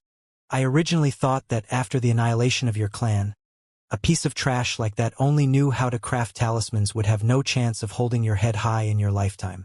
I never imagined that you would give me such a pleasant surprise today. The words pleasant surprise were spoken in a much heavier tone by her, as if the words were forced out of the cracks between her teeth, and it revealed dense reluctance and threat. Obviously, this pleasant surprise had caused her to be enraged to the limit. Chun she didn't say anything further, and his pair of eyes were still as icy cold and indifferent as before. Since the moment he'd fought Li Huai, he'd already openly offended the Li clan and the Su clan, and there was no room for compromise or redemption anymore. Moreover, Chun Hao had already followed Meng Kong to the Southern Territory, and if everything went as planned, Chun Hao would have already entered Wandering Cloud Sword sect by now. At this moment, he was all alone and had nothing to worry about anymore. Why would he be afraid of the threatening intent that Su Jiao revealed? Su Jiao felt a burst of rage in her heart from Chen Shi's silent attitude and said coldly, Quickly speak your 3 questions. I'm afraid I'll be unable to endure it and kill you. Everyone present shut their mouths and pricked up their ears when they heard this. Even Du Qingxi's group of 3 looked at Chen Shi, as they wanted to hear what question Chen Shi would ask. Was the death of my grandfather incited by your Su clan? Chen Shi spoke word for word as if asking this question was incomparably strenuous. It started. Su Jiao sighed inwardly. She'd guessed long ago that Chen Shi would ask this, but she had to answer it truthfully, and the reason was the vow of the heart she'd established under the Tao of the heavens. Even if it was a cultivator who'd transcended to become a heavenly immortal, if the cultivator were to dare go against the vow of the heart that was established under the Tao of the heavens, they would still encounter the harsh punishment of the heavens Tao. A light offense would warrant their cultivation being crippled, and a heavy offense would warrant death. Su Jiao naturally didn't have the courage to challenge the authority of the heavens Tao. She went silent for a moment before replying with an expressionless face. Exactly. Batum. The hearts of everyone present trembled. As one of the 6 great clans of Dragon Lake City, there was nothing to be said against the Su clan for destroying the marriage contract with Chen Shi, but continuously pressing on at Chen Shi and killing his relatives. Isn't that a bit too atrocious and ruthless? Even though Chen Shi had guessed the answer since a long time ago, when he heard Su Jiao admit it herself, it still caused the hatred and rage that was suppressed within his heart for a long time to ceaselessly seethe. Did your Su clan promise the Li clan that so long as they trap me, my young brother, and my grandfather to death within Pine Mist City, and make our family live painfully with disdain and ridicule to the point we kill ourselves, then your Su clan would agree upon your marriage with Li Huai. Shi took a deep breath and voiced his second question. This question had always been like a poisonous thorn that pierced his heart. On the day his grandfather was ambushed, Hao had used a sound-saver talisman to record the voices of the assailants. If it wasn't for this, it would be impossible for Shi to place all his suspicion onto the Li clan and Su clan. The crowd instantly burst into an uproar. Everyone present almost didn't believe their ears when they heard this question. If the truth was as Shi said, then wouldn't the name Jinx be something that the Su clan and Li clan joined forces to cook up? Exactly. Su Jiao's expression became colder and colder. Personally admitting the things her clan had done under the gazes of everyone caused her to feel incomparably embarrassed. It's actually true. When those cultivators from Pine Mist City recalled the ridicule and mocking that she had suffered all these years, they felt a burst of coldness in their hearts. Killing someone was just an order away, but to use such a method to torture someone until death, these methods were truly too despicable. Su Jiao's expression grew even icier and unsightly as she gazed upon the disdain and surprise on the faces of the surrounding crowd. She was on the verge of being unable to restrain the seething hatred within his heart. He took a deep breath and forcefully restrained this urge to go berserk. Then he asked once again, "Why did you do this?" "This was the unanimous decision of my Su clan's elders. As for the reason, even I don't know." Su Jiao forcefully endured the embarrassment within her heart as she finished answering the three questions. Then her gaze abruptly descended onto Shi as she said in an icy voice, "I've finished answering the three questions. I presume you're satisfied, right? But I'll still give you a piece of advice. Watch out. Don't die in the southern barbaric nether domain." After she finished speaking, Su Jiao wasn't willing to stay here for a moment longer, so she turned around and vanished atop the city wall. Songbin followed Su Jiao to leave, and the two of them seemed to have forgotten Li Huai, who was in Xianxia's hand. "Fuck off!" Shi threw Li Huai out as if he was throwing away trash, and Li Huai fell to the ground around 30 m away. You just wait." Li Huai was in a sorry state as he crawled up from the floor. Then he glanced at Shi with a resentful gaze before rushing into Bloodbath City. Duan Muze walked over to Shi and he shook his head and sighed. Slaving around for someone else, yet came to such an end, truly pitiable and lamentable.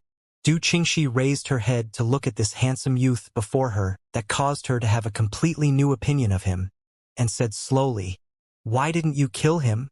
Killing him now is letting him off too lightly." Shi withdrew clothes from his storage ring and wore it as he casually answered. But in his heart, he added, "One day, I'll annihilate his entire Li clan before him and take revenge for grandfather. Oh, then let's go into the city and rest first."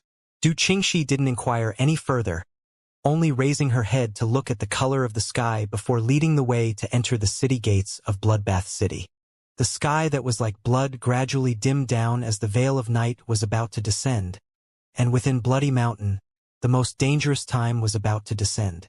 No one dared stay within Bloody Mountain during the night, and the cultivators outside the city gate all quickened their steps to crowd into Bloodbath City. Crank, crank, crank.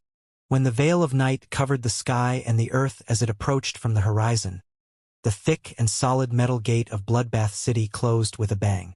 From this moment onwards, until daybreak, this city would not open its doors again. Howl, howl, howl.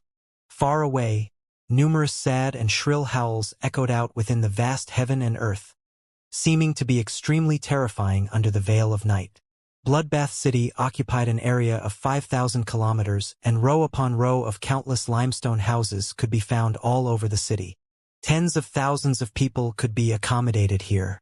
Presently, there were no more than 10,000 cultivators within the entire Bloodbath City. Coupled with these houses all being unowned, everyone was able to choose a house to stay in. However, reality wasn't so simple. Although they were able to avoid the boundless baleful beast packs outside the city by hiding in Bloodbath City, the fighting between cultivators was instead unavoidable. Nothing could be done about it, as the value of baleful pearls were too high and a man's wealth was his own ruin. Within this bloody mountain that was cut off from the outside world, anything could happen. So, for the sake of their own safety, most people choose to gather together nearby the houses of some experts. On one hand, when a fight broke out, more people would equal being easier to be noticed, and it would be even better if an acquaintance were to come to their help. On the other hand, no one dared to guarantee that someone wouldn't take advantage of the fight to gain the final reward by lying in wait for the dust to settle. All along the way after entering Bloodbath City, Xianxia's group had seen many such scenes and they became accustomed to it. The southern barbaric nether domain trials were different this time, and a cultivator that was able to be publicly acknowledged as an expert was surely a Violet Palace realm cultivator without a doubt. Although their cultivations were restricted to the congenital realm, comparatively speaking, this level of cultivation was undoubtedly already in the top ranks. As they walked past a house with over 100 cultivators gathered around it, Du Qingxi explained to Xianxia in a light voice, "Look, there are 4 Violet Palace realm cultivators here, and they ought to be from the Southern Territory's Phoenix Cloud sect. They all have formidable auras, and their strengths are only stronger than Li Huai." Xianxia glanced over. He saw that before the center stone house were 4 cultivators in luxurious clothing that had stopped to chat. A stalwart middle-aged man, a gaunt old man, a young man and a young woman. They all wore crimson-purple robes with exquisite patterns of a fire phoenix dancing in the air while surrounded by clouds. "They've come for the Sword Immortal's abode as well?" She couldn't help but be surprised. Only at this moment did he understand that besides Li Huai and Su Jiao's group, there were actually so many Violet Palace realm cultivators that had come here, and it fully showed how great of an attractive force the Sword Immortal's abode possessed. Of course, but the Phoenix Cloud sect is nothing to be feared. Compared to the Dragon Lake City's 8 great sects, 3 great institutions, and our 6 great clans, the Phoenix Cloud sect is only a small power. Duanmu Zhe spoke confidently with words that revealed a dense feeling of superiority. The arrogant nature this young master gained through birth was extremely difficult to change. The faraway group of Phoenix Cloud sect cultivators instantly stopped their chat and gazed over at Xianxia's group with gloomy expressions. However, they seemed to recognize the identity of Duanmu Zhe and the others, and although they were enraged, they didn't have any intention of starting a fight. "Let's hurry on." Du Qingxi glared at Duanmu Zhe, then turned around to walk towards the center of the city. At the center of Bloodbath City stood 5 stone towers that shot straight into the sky. Compared to the surrounding low-rise houses, they were like giants amongst dwarves, seeming to be unusually conspicuous. What caused Xianxia to be surprised was that all 5 towers emitted numerous overbearing auras from within. All these auras weren't inferior to Du Qingxi, Duanmu Zhe, and Song Lin. Some even surpassed them. At this moment, 3,000+ cultivators were gathered nearby the stone tower, and all that could be seen was a dark and dense mass of people. Thus, the formidable aura of the cultivators that resided within the 5 towers could be seen from this, and they'd surely obtained the acknowledgement from everyone present. Otherwise, it would absolutely be unlikely to form such an explosive scene here. Xianxia's group went around the city before casually finding an enormous stone house that was near the center of the city. Although its conditions were shabby, it had an extremely large space and was more than sufficient to accommodate the 4 of them. After they sat within the house and rested for a short moment, Du Qingxi instructed, "Everyone, although we don't have to worry about being harassed by baleful beast packs tonight, we still have to be slightly cautious. Especially Xianxia, you've utterly offended Su Jiao today, and it is best if you don't stray too far from us." Xianxia was in the process of cooking, and he nodded when he heard this. Although he'd defeated Li Huai in the battle today, his physical strength and true essence were greatly depleted. If he didn't recover to his optimum condition, then he wouldn't dare make a move arbitrarily. With Du Qingxi's group of 3 here, at least he would be slightly safe. Duanmu Zhe sat over and looked at Xianxia as he asked, "Right. How did you come to possess a Nether Enlightenment token?" "I obtained it from a Violet Rhino Greater Demon." Xianxia explained in detail about how he'd encountered Manager Wu, how he'd rescued those pitiable people that were taken to be tributes, up to the point he killed the Violet Rhino Greater Demon in the end. If it was before, Xianxia wouldn't say so much to Duanmuze at all, but all the way here, Duanmuze had repeatedly shown goodwill to him, and the way Duanmuze spoke now didn't contain that trace of disdain and contempt from someone of a higher position. Besides feeling surprised from this, he couldn't help but feel proud. Being able to make an arrogant and conceited young master of noble birth like Duanmuze lower his head and show goodwill was indeed something that caused Xianxia to feel happy. Xianxia understood the reason behind this, as it was none other than because he'd defeated Li Huai earlier and directly proved his strength. When all was said and done, formidable strength was the guarantee to change everything.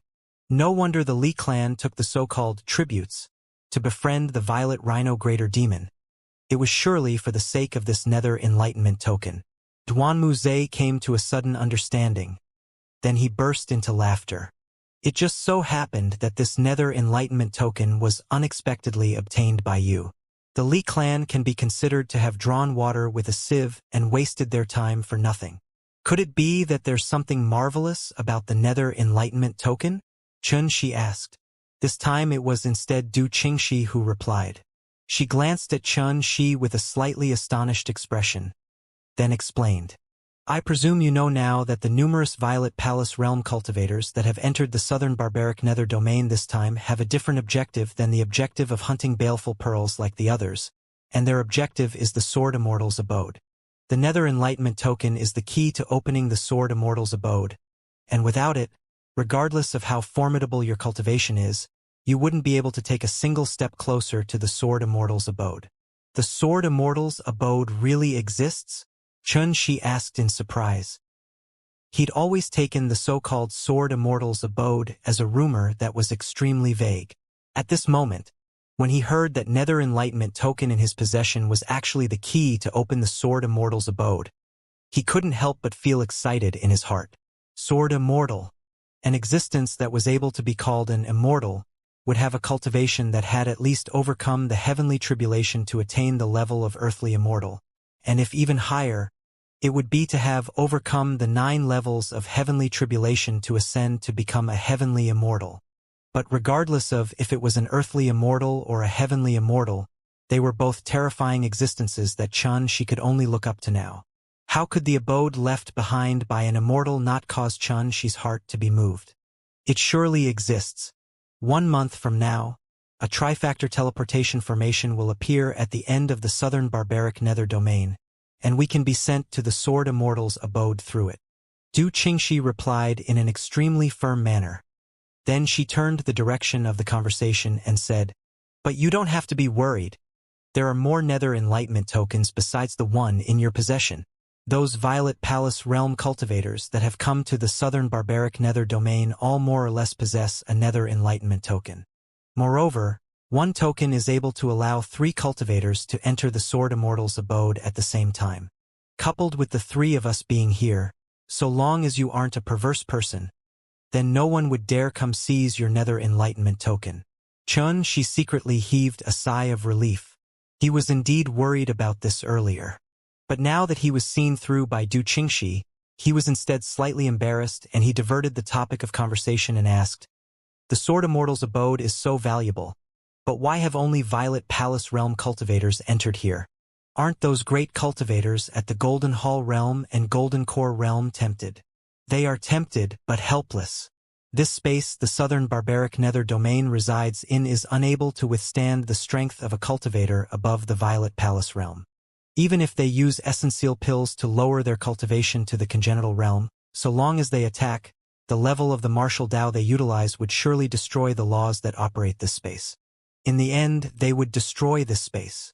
Du Qingxi replied in an extremely detailed manner, and her chilly and musical voice was extremely pleasant to the ear.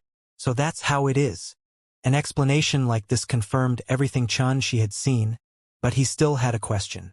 Since a Sword Immortal's abode exists within the southern barbaric nether domain, then why hasn't it been discovered in the previous years and has only appeared during the current trials?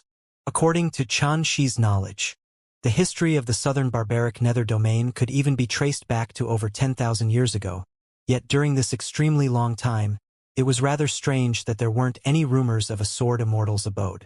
Because this sword Immortal's abode only appears once every 10,000 years, and this year just happens to be the 10,000th year, Du Qingxi slowly replied. Appears once every 10,000 years? Xianxia couldn't help but gasp. The time for this sword Immortal's abode to be inherited was truly too long, and was simply beyond belief. I wonder who that sword Immortal is, and why would he want to leave an abode within the southern barbaric nether domain?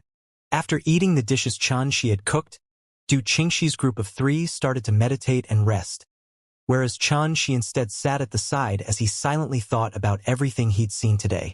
Nether Enlightenment Token, Sword Immortal's abode. I never imagined I'd have the qualification to enter it, but if I want to obtain benefits from there, I'll surely get into conflict with those Violet Palace Realm fellows. Looks like during this month's time, I have to advance my cultivation properly. Xianxia pondered for a long time.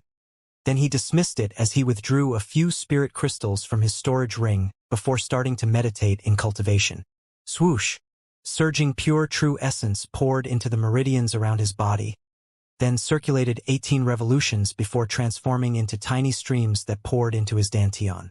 Traveling an entire day and fighting a difficult battle with Li Huai caused Xianxi's body and mind to already be exhausted to the limit. At this moment, at the instant he started cultivating, he felt his entire body became warm and comfortable like he was soaking in a spring, and his physical strength and mental strength were both recovering at a shocking pace. Kacha! Kacha! 2 spirit crystals transformed into powder. Although the true essence within his dantian was already saturated, yet Xianxia had an unsatisfied feeling. He pondered for a moment, then once again took out another 2 spirit crystals. In the past, Xianxia only obtained a few tens of spirit stones from crafting talismans every day, but he had to bring home the bacon and help Chen Hao pay for his tuition fees, so taking even a single spirit stone to cultivate was something he felt was extravagant. He'd frequently have to worry about the spirit energy needed to cultivate, thus it was impossible for his cultivation to advance substantially. However, it was different now. During the time he trained in the culinary arts at Clearstream Restaurant, not only did he earn a large number of spirit stones, he also ate dishes that were abundant in spirit energy on a daily basis, and his cultivation improved along with this improvement in his situation. He'd also obtained 3,000 spirit crystals from the Violet Rhino Greater Demon, and besides the spirit stones used to purchase martial techniques and the Azure Bolt Sword, nearly 400 spirit crystals still remained. Thus, he entirely didn't need to worry about the problems that came with cultivating anymore. Kacha! Kacha! Spirit crystal after spirit crystal shattered into powder. If Xianxia was aware, he would surely feel pained by this, but he didn't have the time to think about it now, as he vaguely had a feeling that his chi refinement cultivation was about to break through and advance to the 9th level of the congenital realm. Hu! Xianxia awoke from his meditation and let out a small breath of air. A strand of white smoke surged out like a flood dragon and stretched longer as his breath continued. I've broken through. After a night of bitter cultivation, I've already attained the 9th level of the congenital realm, and I'm only a step away from the Violet Palace realm. Xianxia stood up and exercised his limbs. As he felt the copious amounts of strength that circulated throughout his body, he thought inwardly. The previous me was able to dominate cultivators of the same realm while relying on my cultivation that was at the 8th level of the congenital realm, and I even defeated Li Huai. Now that I've already attained the perfection stage of the congenital realm, I ought to have the strength to protect myself even if I'm facing those Violet Palace realm experts. However, Xianxia also understood that he was able to slightly challenge a Violet Palace realm cultivator due to the strength of Violet Palace realm cultivators being restrained within the southern barbaric nether domain. If they were to get rid of this restraint, then the outcome of the battle was impossible to predict when facing a Violet Palace realm cultivator's true strength. The sky had already turned bright and once again returned to that dark red-colored state. Xianxia saw Du Qingxi's group of 3 were already fully equipped and ready when he walked out of the stone house. Your cultivation has advanced? Du Qingxi couldn't help but speak in surprise when she saw Xianxia, who had a glowing look hidden between his brows. Looks like the battle yesterday was a pretty great help to you. A trace of surprise flashed within Duanmuze's eyes as well. Oh, I think it's within reason. Song Lin glanced at Chun Shi with a profound gaze that contained a meaning that was difficult to figure out.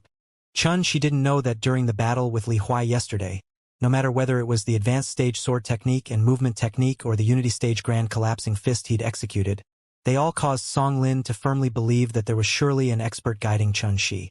At the first light of dawn, most of the cultivators that stayed within Bloodbath City had left to start hunting baleful beasts.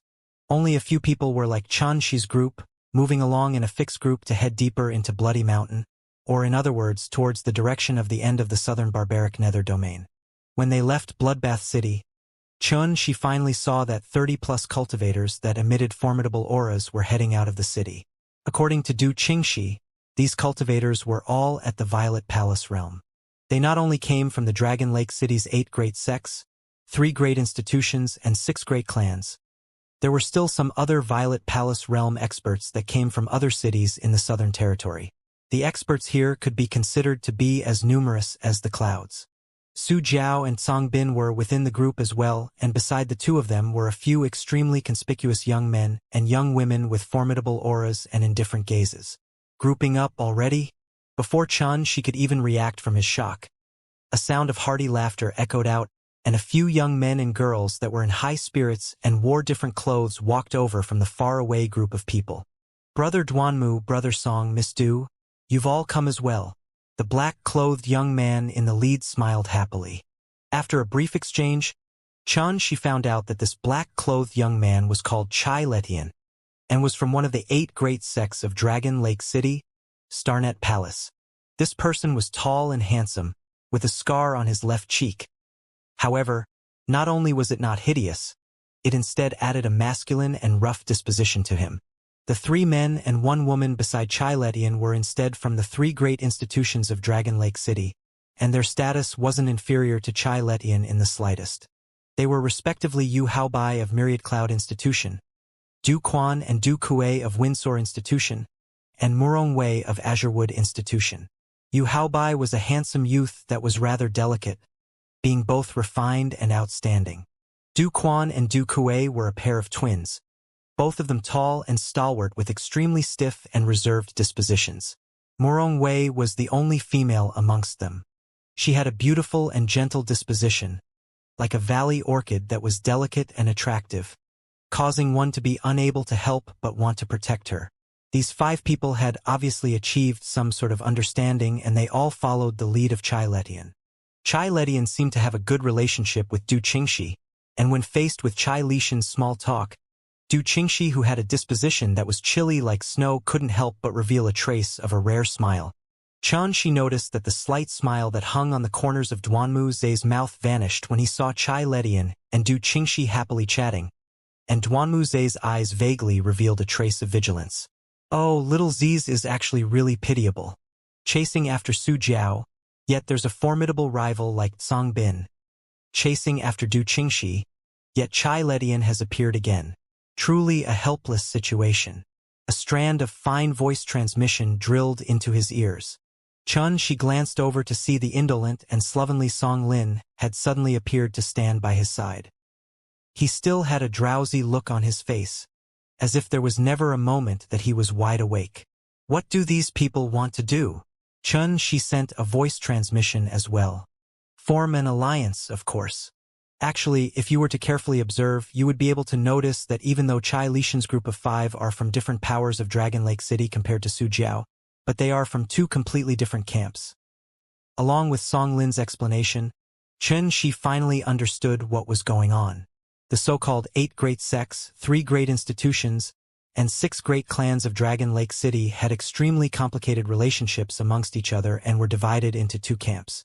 Chai Letian represented the Starnet Palace, Yu Haobai and the others represented the 3 great institutions, and Du Qingxi, Duanmu Zhe, and Song Lin represented the Du clan, Duan clan, and Song clan that all belonged to the same camp.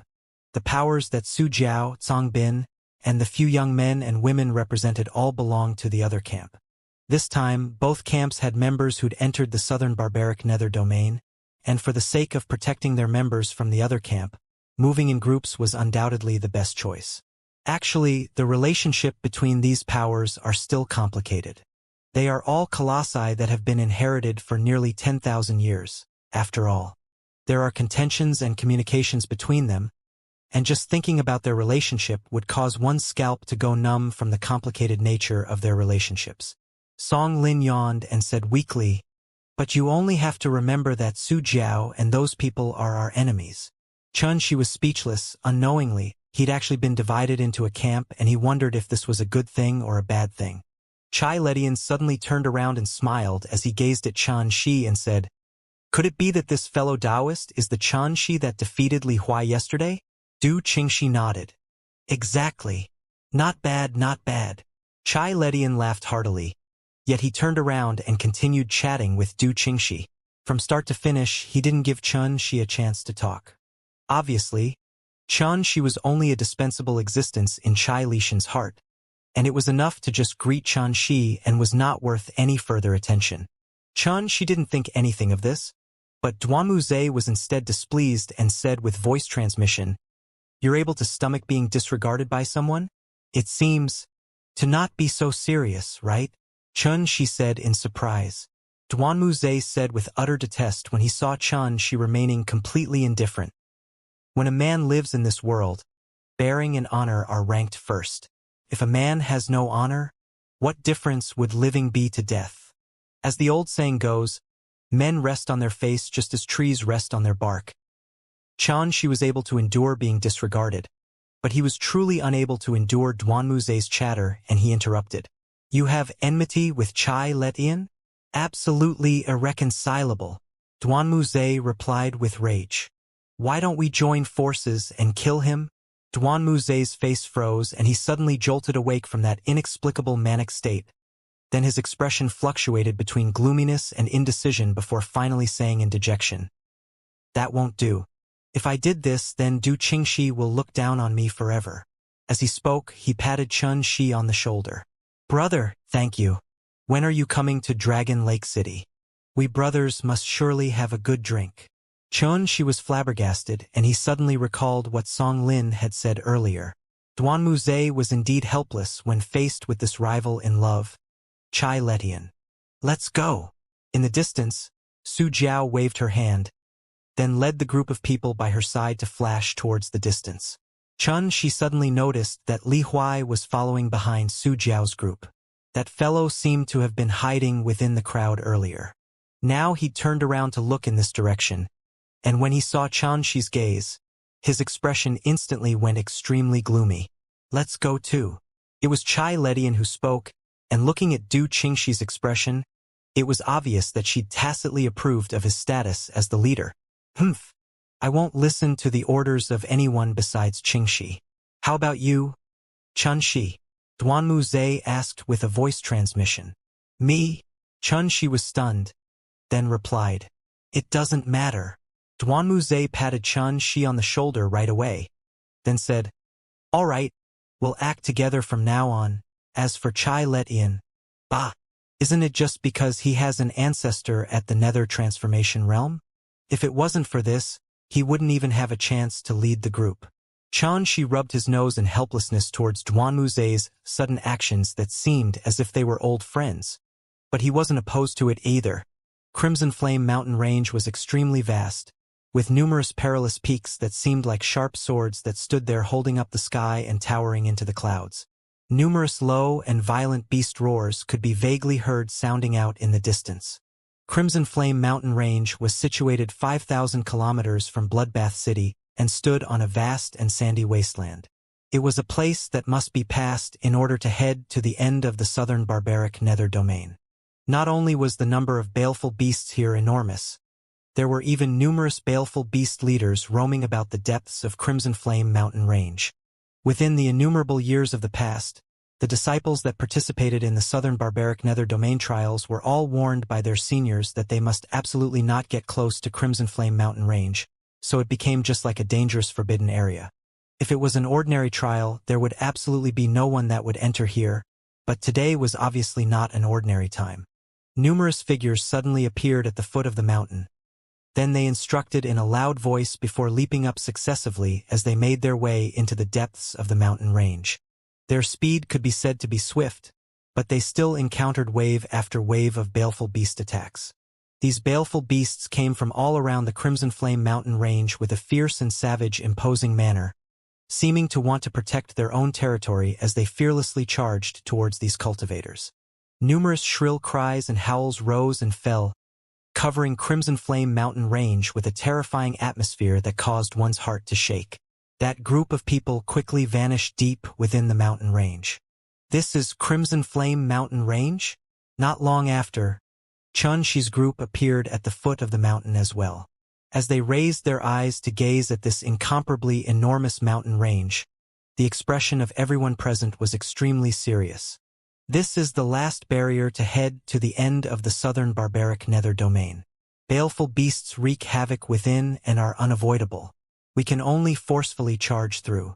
Chai Ledian frowned and said, "We have to hasten our pace. Su Jiao's group have already gone before us. Moreover, only 3 days remain to the end of the 1-month period. We must make it there before that." Whoosh!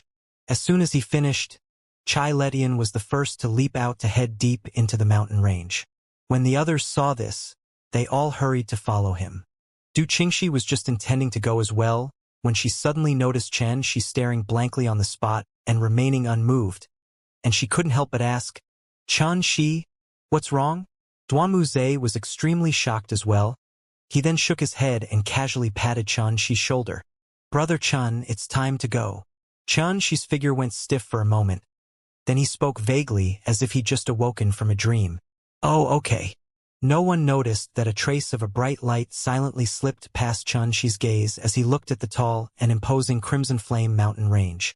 The Crimson Flame mountain range occupied an area of 5,000 kilometers, but who would have imagined that it was actually a grand formation?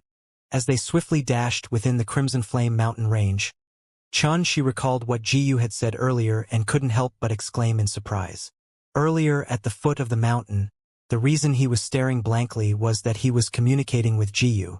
According to Jiyu's inference, the Crimson Flame mountain range before his eyes was a terrifying formation that gathered the baleful qi of heaven and earth, and only a grandmaster of talisman formations would be able to set up such a formation. Xianxia's attainments in the Tao of talismans wasn't bad, but he was merely able to craft talismans. Moreover, he was only able to craft first-grade basic talismans, whereas only when his talisman crafting attained a standard above the 9th-grade talisman master could he be called a talisman formation master. Talisman formation masters were divided into 3 levels, namely the high level, intermediate level, and low level. Above those was the Grand Talisman Formation Master. Further above that was the Talisman Formation Grandmaster, and one who was able to become eminent amongst Talisman Formation Grandmasters was able to be called as a Supreme Talisman Formation Grandmaster. Furthermore, a figure that was able to become a Supreme Talisman Formation Grandmaster had surely attained an unbelievable level in the Tao of talisman formations. Within the cultivation world, only immortal figures around the earthly immortal realm were able to attain this level in the Tao of talisman's formations. Moreover, the Tao of talisman formations was practically the most obscure and profound existence amongst all Taos, and also the Tao that expended the most amount of time. Unless it was some cultivators with heaven-defying natural talent, otherwise, it was absolutely difficult for someone to tread to the end of this path. Thus, it could be seen how terrifying of an existence a supreme talisman crafting grandmaster was. This grand formation ought to have fallen into disuse due to having no one to preside over it for years. Otherwise, the baleful qi it gathered would absolutely not have leaked out. Like the boundless sea of baleful beasts you saw all this way are probably formed after a long time of accumulation of the baleful qi that's leaked from the grand formation. Jiyu's voice unhurriedly sounded out within Xianxia's mind once again. "Kid, didn't you want to gather Netherism baleful qi? Why don't you head to the core of this formation and search there? You might be able to collect some treasures used to set up formations." The treasure to collect baleful qi? Exactly. It's utterly impossible to set up a grand formation like this one without a formidable treasures as the foundation of the formation. Moreover, it's precisely because of the existence of these treasures that there are innumerable baleful beasts wreaking havoc everywhere within the southern barbaric nether domain. Xianxia pondered for a moment. It was exactly as Jiyu had said. Baleful beasts were formed from baleful chi. If there wasn't the boundless baleful chi to sustain it, those baleful beasts would have been annihilated a long time ago. How could they possibly be inexhaustible as they were now? Should I go explore the foundation of the formation? Xianxia was palpitating with excitement when he heard Ji use descriptions, but when he thought of how he was still following Du Qingxi's group and he still had to head to the Sword Immortal's abode, he couldn't help but be slightly hesitant. Xianxia? What are you doing? A stern shout exploded by his ear. At this moment, their group was heading forward on a precipitous and windy ledge within the Crimson Flame mountain range. On one side was a chilly precipice and on the other was a bottomless chasm. Mountain wind whistled by, seeming to want to blow them away, and below the chasm was crimson-red fog that ceaseless roiled. Numerous bloody beasts seemed to stay within the bottomless chasm, and sharp and terrifying beast roars would frequently echo out, causing chills to run down one's spine. Due to their cultivation being restrained, Du Qingxi and the other Violet Palace realm cultivators were unable to fly, and thus as they walked between this precipitous cliffs, they were all extremely cautious, as they were deeply afraid that an accident would occur. Whereas Xianxia instead walked at the front of the group. This was Chai Lishan's arrangement and the purpose was self-evident. If a mishap was to appear ahead, Xianxia would be the first to bear the brunt of it. It didn't matter if Xianxia died or not. What was important was that he would be able to buy some time for the people behind him to react. Xianxia turned his head back and he saw Chai Ledian staring coldly at him with rage vaguely visible within his gaze. And Xianxia couldn't help but be slightly stunned. This fellow wants to look for trouble with me again? It wasn't Xianxia's fault that he would guess like this. Since the day they departed from Bloodbath City, an intense competition unfolded between the pair of love rivals, Duanmuze and Chai Ledian. As the leader, Chai Ledian arrogantly ordered Duanmuze about at every chance, like he'd already taken Duanmuze to be a servant. Duanmuze was naturally inwardly extremely hateful of this and went against Chai Ledian in all respects. So long as it was an order of Chai Lishan's, he wouldn't comply with a word of it. Moreover, he would also drag Xianxia along to go against Chai Ledian, causing him to be extremely infuriated. It was precisely because of this that Chai Ledian was not only infuriated with Duanmuze, but also hated the accomplice, Xianxia. Along the way, he'd constantly reprimanded Xianxia for seemingly nothing, as if as he didn't do so it would be insufficient to prove his identity as the leader. Even a weakling had a temper, and no matter how great Xianxia's endurance was, he still couldn't help himself from feeling a trace of disgust and detest towards this Starnet Palace disciple. Xianxia, what's wrong? Is someone finding fault with you? Duanmuze shouted out from behind. As a good brother that acted together, he naturally had to express his displeasure when he saw Chai Ledian looking for trouble with Xianxia. I'm finding fault with him? Chai Ledian sneered. We only have a day's time left. If we aren't able to leave the Crimson Flame mountain range in time, then we'll surely miss the opportunity to enter the Sword Immortal's abode and benefit Su Jiao's group for nothing. Are you willing to see this outcome? But what does this have to do with Xianxia? Duanmuze asked rhetorically. The nearby Du Qingxi frowned as well. During the journey here, she'd noticed the secret struggle between Duanmuze and Chai Ledian, but as the person concerned, it wasn't proper for her to butt in and stop the fight between two rivals in love.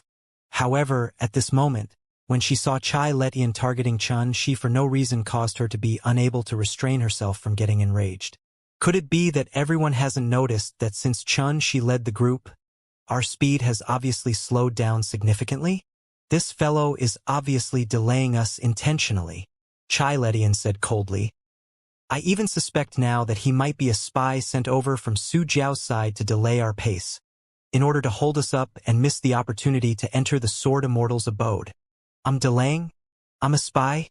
It's truly as the saying, if you wish to incriminate someone, you'll meet no difficulty in finding pretext. Xianxia was stunned, and the detest he had towards Chai Lishan's behavior in his heart had reached the utmost limit. Haha, you said Xianxia's a spy from Su Jiao's side? Do you know what sort of relationship Xianxia has with Su Jiao? Truly fucking absurd.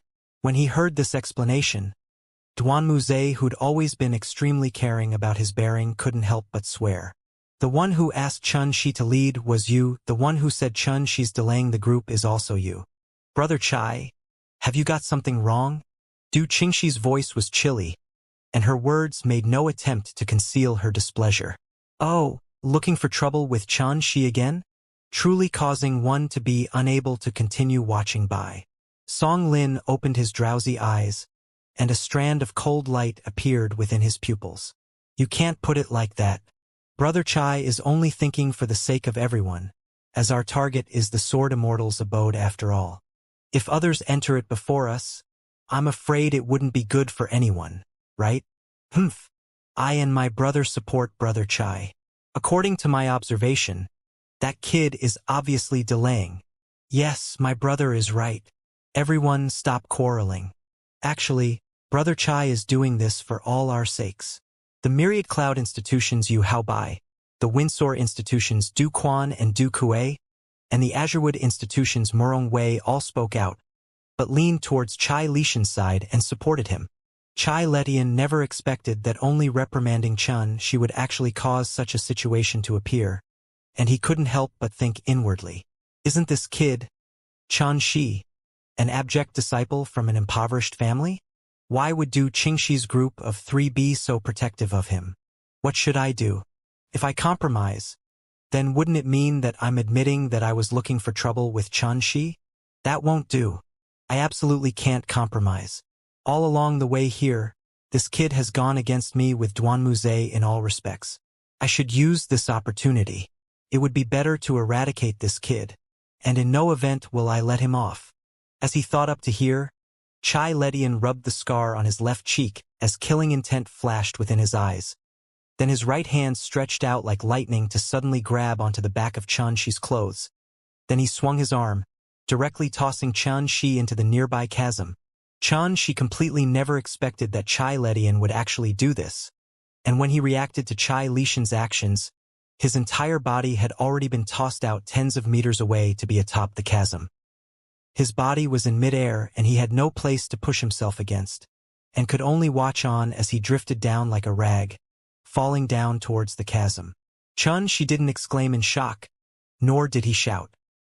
He only tightly closed his lips and stared fixedly at the figure that became further and further away. His rage was like burning and boiling lava that flowed throughout his body, causing his eyes to instantly go red from being filled with blood, and numerous blue veins popped out on his handsome face, revealing billowing hatred within his savage appearance. Chai, Lu, Tian, so long as I don't die, I'll surely extract your soul and torture it with flames. Then I'll burn your bones and scatter your ashes. I'll cause you to be unable to achieve rebirth forever.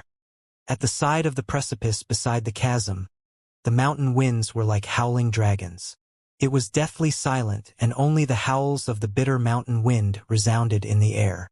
No one had expected that Chai Letian would take Xianxia by surprise and attack him, and they furthermore never expected that Chai Letian would not even say anything before directly tossing Xianxia into the chasm. This unexpected event arrived too swiftly and practically occurred in an instant. At the moment everyone hadn't even reacted to it. Xianxia had already fallen into the chasm that was filled with roiling crimson-red fog and disappeared. Dirty dog. Fuck your mother. I'll fucking kill you. Duanmuze was the first to recover from his shock, and he roared furiously as he leaped out wanting to fight Chai Letian to the death. The nearby Song Lin hurriedly stopped him, then shouted explosively, "Calm down. The chasm is just to our side. Could it be that you want to fall in as well? Why did you do that?" Du Qingxi's expression was like ice, and flames of rage burned brilliantly within her clear eyes. It's only an ant. His death makes no difference. Why make such a big deal of it? Chai Letian smiled as he patted his hands as if he'd done something of little importance. You, so ruthless. Chai Lishan's attitude of not caring in the least caused Du Qingxi to be angered to the point her body lightly trembled. If I had known earlier, I wouldn't have agreed to form an alliance with you. Chai Letian frowned and said, Qingxi, I've already tolerated him all the way here.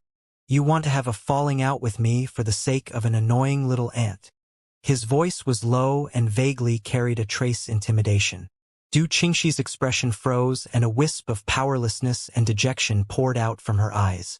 She could have a falling out with Chai Ledian, but the Du clan behind her would absolutely not allow it, causing her to be unable to do so. Let me go. I'll fucking kill this dirty dog. Duanmu was still shouting in rage. Song Lin tightly held on to him and shouted explosively via voice transmission. Wake up.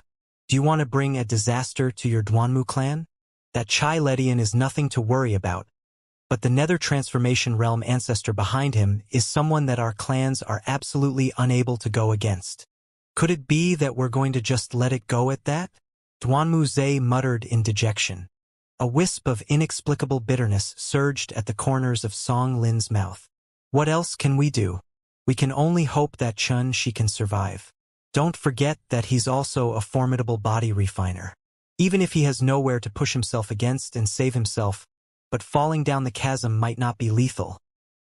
His voice grew weaker and weaker, lower and lower. Obviously, he himself wasn't confident of what he said. Bang! A black silhouette was like an enormous falling meteor as it fiercely smashed onto the jet-black rocks that were covered in dust and emitted a stifling bang. After an unknown amount of time, Xianxia was stimulated awake by severe pain. The incomparable pain that was like his heart was pierced by 10,000 swords and bitten by a myriad of ants, caused him to slightly recover a trace of consciousness and open his eyes. What greeted his eyes was dense miasma and fog that was impossible to dissipate, and he was unable to clearly see his surroundings. The only thing Xianxia could confirm was that he didn't die, and this place was obviously the bottom of the chasm in the Crimson Flame mountain range. You're awake. Accompanied by this voice, the surrounding bewitching blood-red fog suddenly scattered away to reveal Ji Yu's thin face. Xianxia stretched his body for a moment, and besides the fiery pain in his body, he didn't feel any other discomfort. He then gritted his teeth as he crawled up to a stand, and he was already sweating profusely from pain when he achieved this. Experiencing this incident is a good thing for you. Ji Yu's expression seemed extremely solemn, and he said in a low voice, You must always remember that unless it's a friendship sword for life and death, otherwise, leaving your back to another is disrespect to your own life. Xianxia silently nodded. If he was slightly vigilant at that time, it would be unlikely that Chai Ledian would have been successful in his surprise attack. Let's go. Ji Yu seemed to understand as well that this incident was a huge blow to Xianxia, so when he saw Xianxia acknowledging his view, he didn't speak any further. His figure swayed and the tip of his foot didn't touch the ground as he floated towards the depths of the fog like a little boat. Xianxia glanced around at the surroundings, then asked in a daze, Go where? 50 kilometers forward from here is the location of the foundation of this formation. If you want to walk out of here, then destroy its foundation. Ji Yu's voice floated out from within the fog. Baleful chi and fog billowed in the air and howls of baleful beasts resounded. Xianxia followed behind Ji Yu, as he gazed upon the crimson-red fog that was dense like lava and the packs of baleful beasts that rampaged within the fog. His nerves were strained to the limit. He'd even once seen a baleful beast that was the size of an entire hill slowly walking out of the fog, and the ferocious and terrifying aura that it emitted caused him to feel suffocated. However, surprisingly, so long as he followed behind Ji Yu, not only would the dense fog automatically scatter, but even those baleful beasts wouldn't dare approach. All along the way, they actually never encountered a single attack. After the time for an incense stick to burn, Ji Yu stopped before a jet-black rock wall within the chasm. Xianxia raised his eyes to look, and he saw that various dense patterns that were like decorative patterns were inscribed on the jet-black rock wall. The patterns were rough as if formed naturally. Some places were already blurred and indistinct, and they carried an aged and desolate ancient aura. Looks like my inference is correct. Sure enough, this mountain range is a baleful condensation formation. Ji Yu sized up the patterns on the rock wall for a moment before walking forward. Then he swished his sleeve and a wisp of dense azure fog swept out and struck against the rock wall. Bang! Bang! Bang! The jet-black rock wall with innumerable patterns inscribed on it opened up from the center to reveal a pitch-black cavern. At the same time, an extremely icy cold aura whistled out. Everywhere it passed, a layer of thick black ice was instantly condensed on the ground. So cold. Xianxia couldn't help but shudder when this icy cold aura blew upon him and his teeth chattered. He hurriedly circulated his true essence, and only then was he able to dissolve the icy cold aura that invaded his body. After following behind Jiyu to enter the cavern, Xianxia saw clearly the environment within. This place seemed to be an extremely ancient cavern with dark azure rock walls that were craggy and mottled surrounding the cavern. The natural marbling seemed crude and dull, without a trace of artificial polishing. Furthermore, at the center of the cavern was a pool in the shape of an octagonal prism. 8 swords with oppressively cold gleams were inserted within the 8 corners of the pool. Circles of ripples appeared atop the pure black-colored milky liquid that was slowly flowing within the pool, and a bone-piercing icy coldness diffused out from it. The most eye-catching of it all was a fully bloomed black lotus in the center of the pool. The lotus had 36 petals that were like black jade and glowed with a trace of a calming energy.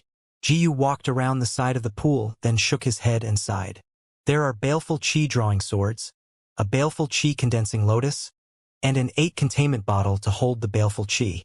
The person who set up this formation prepared fully, but unfortunately the quality of these are all too inferior. Moreover, it lacks a spirit drawing pearl. Without someone to control the formation, it could only lay waste until now. Xianxia was completely muddled and said inwardly, "They are treasures used by a supreme talisman formation grandmaster to set up the formation. But why have they become treasures of inferior quality to Senior Jiyu? However, these things are still usable to you." Jiyu pondered for a moment, then flicked his sleeve. The 8 swords at the side of the pool cried out in unison, then lifted off the ground and transformed into 8 dazzlingly bright flowing lights as they descended onto Jiyu's palm. These 8 swords were originally heaven-rank magic treasures, but unfortunately they've been sealed here for too long and have experienced the corrosion of Netherism baleful chi for countless years. Now, they are at most have the might of a top-grade yellow-rank magic treasures. Jiyu evaluated before tossing the 8 swords to Xianxia. Then he once again flicked his sleeve and the black lotus at the center of the pool was pulled out by the roots and descended onto his palm. This lotus isn't bad. It's an ice soul heart lotus that's born from the heaven and the earth. Placing it by your side, while cultivating, will provide the marvelous effect of wiping out your inner demons and cleansing your mind. As he spoke, Jiyu extended his hand to lightly stroke the black lotus and strands of baleful chi dissipated out from the lotus, instantly transforming it into a snow-white lotus that emitted a cool and refreshing aura. "I've already helped you get rid of the baleful chi contained within this lotus. Take it." Xianxia glanced at the row of tiny flying swords in his right palm, then glanced at the ice soul heart lotus he'd just obtained, and his heart was filled with excitement. In the cultivation world, weapons were divided into 2 main categories according to their quality, namely mortal weapons and magic treasures. Postnatal realm cultivators and congenital realm cultivators were only able to utilize mortal weapons, and the azure bolt sword that Xianxia used before was a high-grade mortal weapon.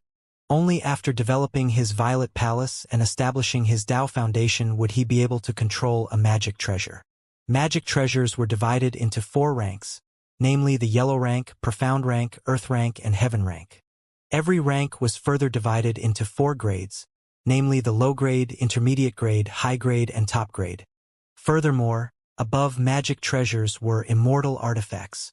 However, to Xianxia, an immortal artifact was too far away after all, as it was practically an existence that could only be chanced upon by luck and not sought after. At this moment, possessing 8 top-grade yellow-rank flying swords had already caused him to be uncontrollably happy. Moreover, the Ice Soul Heart Lotus was marvelous and extraordinary. With it in his possession, not only would he be able to repel his inner demons to prevent chi deviation, it was even able to provide great benefits to his cultivation speed. These 8 swords experienced the corrosion of Netherism baleful chi for 10,000 years, but have fallen into my hands in the end. It's a type of fate as well. Why don't I call them Netherism swords? Xianxia had already rushed to start naming his magic treasures. Then he frowned as he said inwardly, "I'm only at the perfection stage of the congenital realm now. I'm afraid I'm temporarily unable to control these Netherism swords. Xianxia, the baleful chi within this pool is dense to the point it has turned liquid. It's extremely suitable for you to temper your physique. Jiyu's voice sounded out from beside the pool. Xianxia hurriedly tossed the Netherism swords and Ice Soul Heart Lotus into his storage ring, then walked over and asked, "What should I do?" Jiyu pointed at the pool. "Jump in and circulate the universe stars layer body forging arts. But you must be careful. Even though this baleful chi can't compare to the baleful chi from the stars, it's still the renowned Netherism baleful chi that's incomparably cold. If you feel you're unable to persist, then quickly come out." Xianxia didn't hesitate as he removed his clothes right away, then walked towards the pool. The instant his skin came into contact with the layer of pure black-colored liquid within the pool, a bone-piercing icy coldness was like an awl as it fiercely pierced into his skin before flowing throughout his body. Xianxia's face instantly became a bluish-violet color, and his body shivered violently and uncontrollably. "Who?" Xianxia didn't dare delay and sat in the pool with a splash. The instant he did this, he concentrated his mind and abandoned all distracting thoughts before swiftly circulating the universe stars layer body forging arts. The liquid form Netherism baleful chi within the pool was just enough to cover Xianxia's neck to only reveal his head. He tightly shut his eyes as a layer of thick black ice was instantly condensed over his face. From far away, Xianxia was like a wax-sealed stone carving. "This kid is so obedient. He actually didn't ask me why I wanted him to do that." Jiyu took out his wine gourd and took a few gulps, then shook his head and sighed. "Looks like I've taken too good care of him. Too much dependence will cause him to forever be unable to become a true expert. However, once he advances to the Violet Palace realm and passes the first level of the Heaven Peak of Trials, I'll probably be unable to come out any longer. I'll just continue taking care of him. All those years ago, Master took good care like this as well." His voice grew lower and lower before gradually fading away.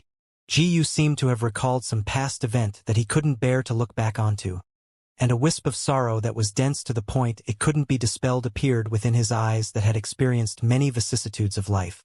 Cold. Bone-piercing icy coldness. Xianxia felt an icy river flowing between the flesh, blood, and bones of his entire body, and that icy coldness that suffused out from within his body caused him to gradually lose all consciousness.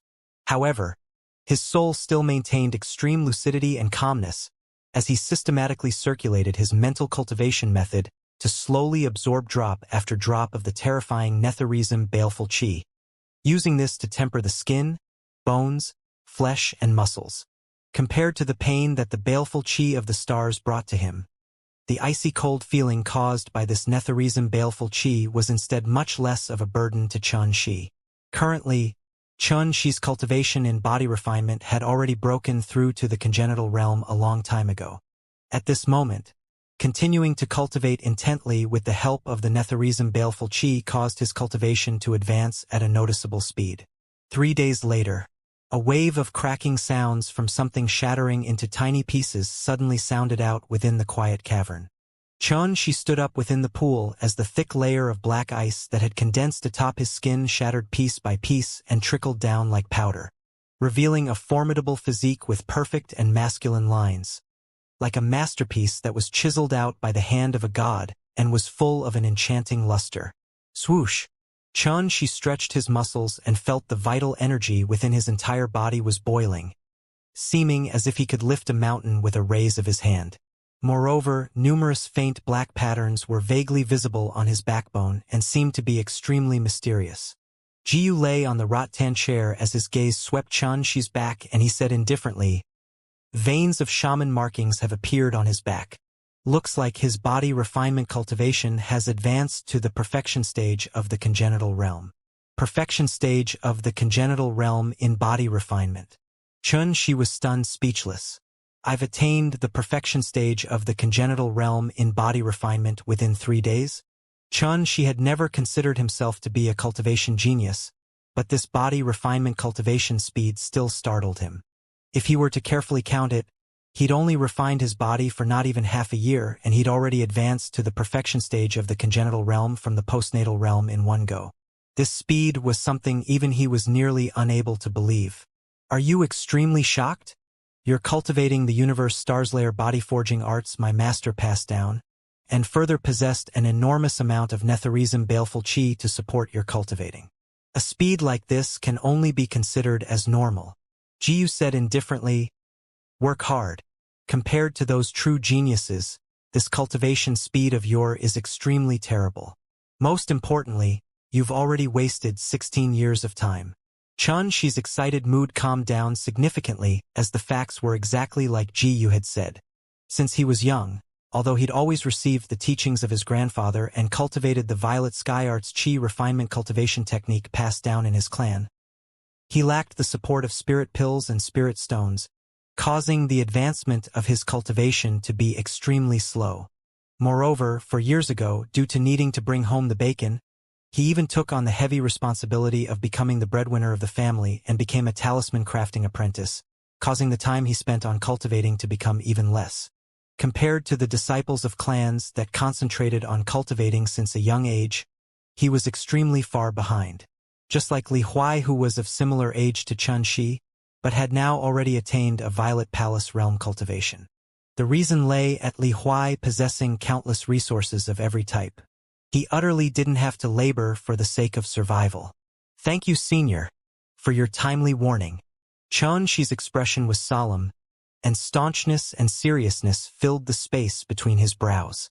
Jiyu laughed as he stood up from the rattan chair, then swept the pool with his gaze and said, there's still nearly 250 kilograms of liquid condensed from Netherism baleful chi. I'll help you collect it.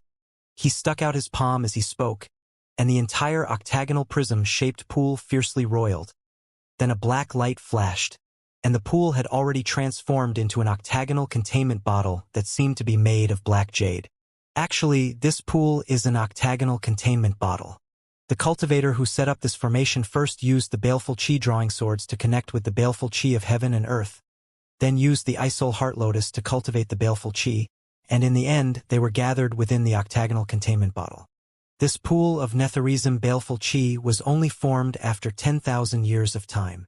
Jiyu spoke in a calm and unhurried manner, seeming to be extremely patient as he continued. But due to this baleful condensation formation having no one to control it for nearly 10,000 years, most of the Netherism baleful chi within has dissipated. If it wasn't for this pool would at least be able to gather no less than 5,000 kilograms of Netherism baleful chi. So that's how it is. Xianxia nodded. Jiyu tossed to octagonal containment bottle to Xianxia and said, even though this thing has no other use, it isn't bad to store some spirit liquids or wine. Once you advance to the rebirth realm, you can use the Netherism baleful chi within to condense a rebirth wheel. Xianxia carefully put away the octagonal containment bottle within his storage ring, and his gaze inadvertently glanced around. He noticed that there was shockingly a bizarre formation pattern at the location where the pool was once. This is. Xianxia walked forward to take a look. There was a depressed slot at the center of the formation patterns. A flash of inspiration flashed through his mind, and he withdrew the Nether Enlightenment token from his storage ring right away. With a slight comparison, he noticed they just happened to perfectly embed seamlessly within the depression. Ha ha ha! Jiyu lifted his head and laughed.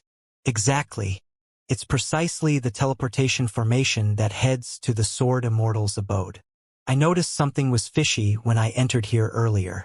According to my deduction, this formation was surely set up by that Sword Immortal for the sake of gathering the Netherism baleful chi. Xianxia did indeed slightly dare not believe this. He'd originally thought that once he'd fallen down the chasm, he'd completely lost all fate with the Sword Immortal's abode. He never imagined that he'd actually find an unexpected way here. It's truly as the saying goes, every cloud has a silver lining. Let's go. I've already seen many peerless Sword Immortals during these millions of years, but all of them died with deep regret within my master's manor. Let me see who exactly this Sword Immortal is, and what marvels the abode he left behind contains. Jiyu spoke unhurriedly. His casual tone revealed arrogance that looked down on everything. Waves of explosive shouts frequently echoed out from within the long and narrow passageway that was pitch black, and along with the shouts was the terrifying sound of metal clashing. Whoosh! The Unity Azure Lotus dagger transformed into a dim azure rainbow as it fiercely slashed a baleful chi puppet into pieces. Du Qingxi was in a slightly sorry state and was breathing heavily as she gazed upon Duanmu Zhe and the others who still gritted their teeth in battle, her beautiful face filled with anxiousness. Is this still a Sword Immortal's abode? It's virtually a sea of baleful chi puppets. Under the leadership of Chai Ledian, they'd finally passed through the Crimson Flame mountain range while encountering terrifying situations, but coming out unscathed. At the last day of the 1-month time period, they'd relied on the Nether Enlightenment token to be sent to the Sword Immortal's abode via the teleportation formation. They'd initially thought that various magic treasures and secret techniques were within reach, but they never imagined that at the instant they entered the long and narrow passageway, they'd encounter wave after wave of baleful chi puppets. These baleful chi puppets were incomparably tall and big with hideous and stiff faces. Black-colored baleful chi coiled around their entire bodies, and each of their hands held a sharp, enormous sword. Their sword technique was simple and crude, but they relied on their fearless, imposing aura, coupled with their enormous physiques that were hard like rocks. They were virtually like a mighty torrent of iron and steel that pushed right through the long and narrow passageway, sweeping away everything in their path. Damn it! These stupid things are simply unending no matter how many we kill. We've already been trapped here for 2 days. If this were to go on, sooner or later we'll die from exhaustion. Duanmu Zhe kicked a baleful chi puppet flying, then leaped up to dodge the pincer attack of 2 baleful chi puppets to arrive by Du Qingxi's side in a sorry state. At this moment, Duanmu Zhe's white clothes were tainted with blood and his hair was disheveled. His handsome face was covered in a layer of sickly white and his brows revealed extreme exhaustion. Why did it turn out like this? Since we entered this place, our strengths have recovered to the Violet Palace realm and aren't restricted by the southern barbaric nether domain any longer. But we're utterly unable to finish off all these baleful chi puppets. Why don't we charge through? Du Qingxi was at a loss for what to do as well, although she suggested charging through, when she saw the dense mass of baleful chi puppets that were surging over from far away. She herself felt that their hope of charging through was extremely slim. Charge? I think we don't have much hope. Duanmu Zhe smiled bitterly, then gnashed his teeth and said, We originally had 8 passageways to choose from, but Chai Ledian just had to lead us on this passageway. If it wasn't for this, would we have come to such a sorry state? Du Qingxi frowned and said, Is what you're saying any different from how Chai Ledian treated Xianxia that day? Don't push everything onto someone else. She stopped for a moment and felt she'd spoken too harshly. Then she said helplessly, Fortune, misfortune, compliment, slander, praise, ridicule, pain, and joy. 8 different passageways. We chose the passageway of joy and have already been trapped to such an extent. If we were to have chosen the passageway of pain, wouldn't it mean that we would have died long ago?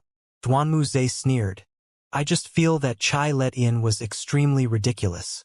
He thought that since his name had the word joy in it, so he led us on this path. Isn't this rubbish? Swoosh, swoosh, swoosh. 3 enormous swords contained a violent aura as they fiercely cleaved towards Du Qingxi and Duanmu Zhe. The 2 of them didn't dare continue chatting and gritted their teeth as they moved over to meet the baleful chi puppet in battle. At this moment, they could only bitterly hang on like this. These goddamn pieces of scrap. I've fucking had enough. Not long after, Chai Ledian roared in explosive rage. Then he abruptly leaped up as a wisp of a dazzling and resplendent light suddenly appeared within his palm before being fiercely swung out by him. Heaven Blaze Yin Yang Talisman. Fucking explode. Explode. Explode. Bang. Bang. Bang. An eye-piercing white light suddenly lit up the surroundings and waves of explosions that were like thunderclaps resounded out within the narrow and long passageway. The violent streams of air were like a gale as they pressed forward through the passageway. And everywhere it passed, the numerous baleful chi puppets were like ice melting into water before being blazed to nothingness. Duanmu Zhe stared blankly at the empty passageway and gnashed his teeth after a short moment. Damn asshole! He possessed a Heaven Blaze Yin Yang Talisman. a treasure that's fully capable of being on par with a full strength attack of a Golden Hall realm cultivator. But he only used it now. He truly has vicious intentions. Let's hurry up and leave. Once we're late, then Su Jiao's group might beat us to the punch. Du Qingxi heaved a long sigh of relief and wiped off the sweat on her forehead before leaping forward. Oh! Duanmu Zhe didn't dare dally when he thought of the treasures within the Sword Immortal's abode and rushed over. I never expected that this praised passageway would actually be filled with various booby traps. It's easy to dodge a spear in the open, but difficult to dodge an arrow shot from the shadows. If it wasn't for the surrounding defense of Brother Tsong's four-soul black turtle shield at this moment, I'm afraid all of us would be trapped here this time. Within another passageway, Su Jiao gazed at the faraway exit and secretly heaved a sigh of relief. Then she smiled sweetly to Tsong Bin, who was beside her. "Ha ha! Miss Su, you're too kind." Tsong Bin felt pained due to more than half of the spirit properties of the four-soul black turtle shield being destroyed. When he heard this, he couldn't help but squeeze out a smile. Su Jiao seemed to have seen through Tsong Bin's thoughts and smiled as she suggested, "If we're able to obtain the secret stash within the Sword Immortal's abode this time, then we must first let Brother Tsong pick an item in repayment for Brother Tsong saving our lives. Everyone doesn't have any objections, right?" Naturally. This is indeed what fellow Taoist Tsong ought to get. The other people nodded and voiced their agreement at once. Tsong Bin's mood was instantly elated, and a trace of admiration was revealed within the burning gaze he shot at Su Jiao. "We have no time to lose. Let's quickly head out.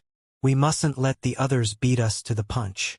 Su Jiao lightly smiled, then turned around and moved towards the passage exit. Whoosh! When Xianxia opened his eyes, he was already within an empty and spacious room. Besides a jade bed, a work table, and a meditation cushion, there was nothing else within the room. Could this be the Sword Immortal's abode? Isn't it a little too simple and crude? As if there's nothing at all? She was extremely bewildered. Jiyu stood before the work table and seemed to have nothing something, and he exclaimed in surprise. "Eh?" She hurriedly moved closer, and he saw that there actually was a yellowish note on the work table filled with words. These words were written freely in both vertical and horizontal lines, and every stroke was like a peerlessly swift and fierce sword. The instant she gazed upon it, sword insight that was like a wave carried along a dense aura of slaughter as it assaulted his face, causing his entire body to instantly go stiff and cold sweat to stream down from his forehead. She hurriedly turned away and closed his eyes before taking a deep breath. Only then did he open his eyes to continue looking at it. "I debated about the sword with Huai Yazi and attained sudden insight into the truth behind the 8 things that can move a person's heart. I severed my fate with the mortal world and broke through the cage that bound me. I felt that I'd obtained the true essence of the sword Tao. However, I was obsessed with the sword, and my obsession eventually turned into an inner demon. Just like the saying, my success came from the sword, and so did my downfall." She had only read a few rows of words when he felt a feeling of detest and agitation surge within his chest, and his Tao heart shook and faltered. He couldn't endure it and once again closed his eyes. This note was written by a sword immortal who'd comprehended a grand Tao of the sword. "Your cultivation isn't high enough. Forcefully reading it will cause your soul to be injured or even cause your Tao heart to be vulnerable to inner demons. You shouldn't read it again." Jiyu's voice sounded out by his ear, and it raised a violent storm in Xianxia's heart. Just a note he left behind is able to cause the reader's Tao heart to be vulnerable to inner demons?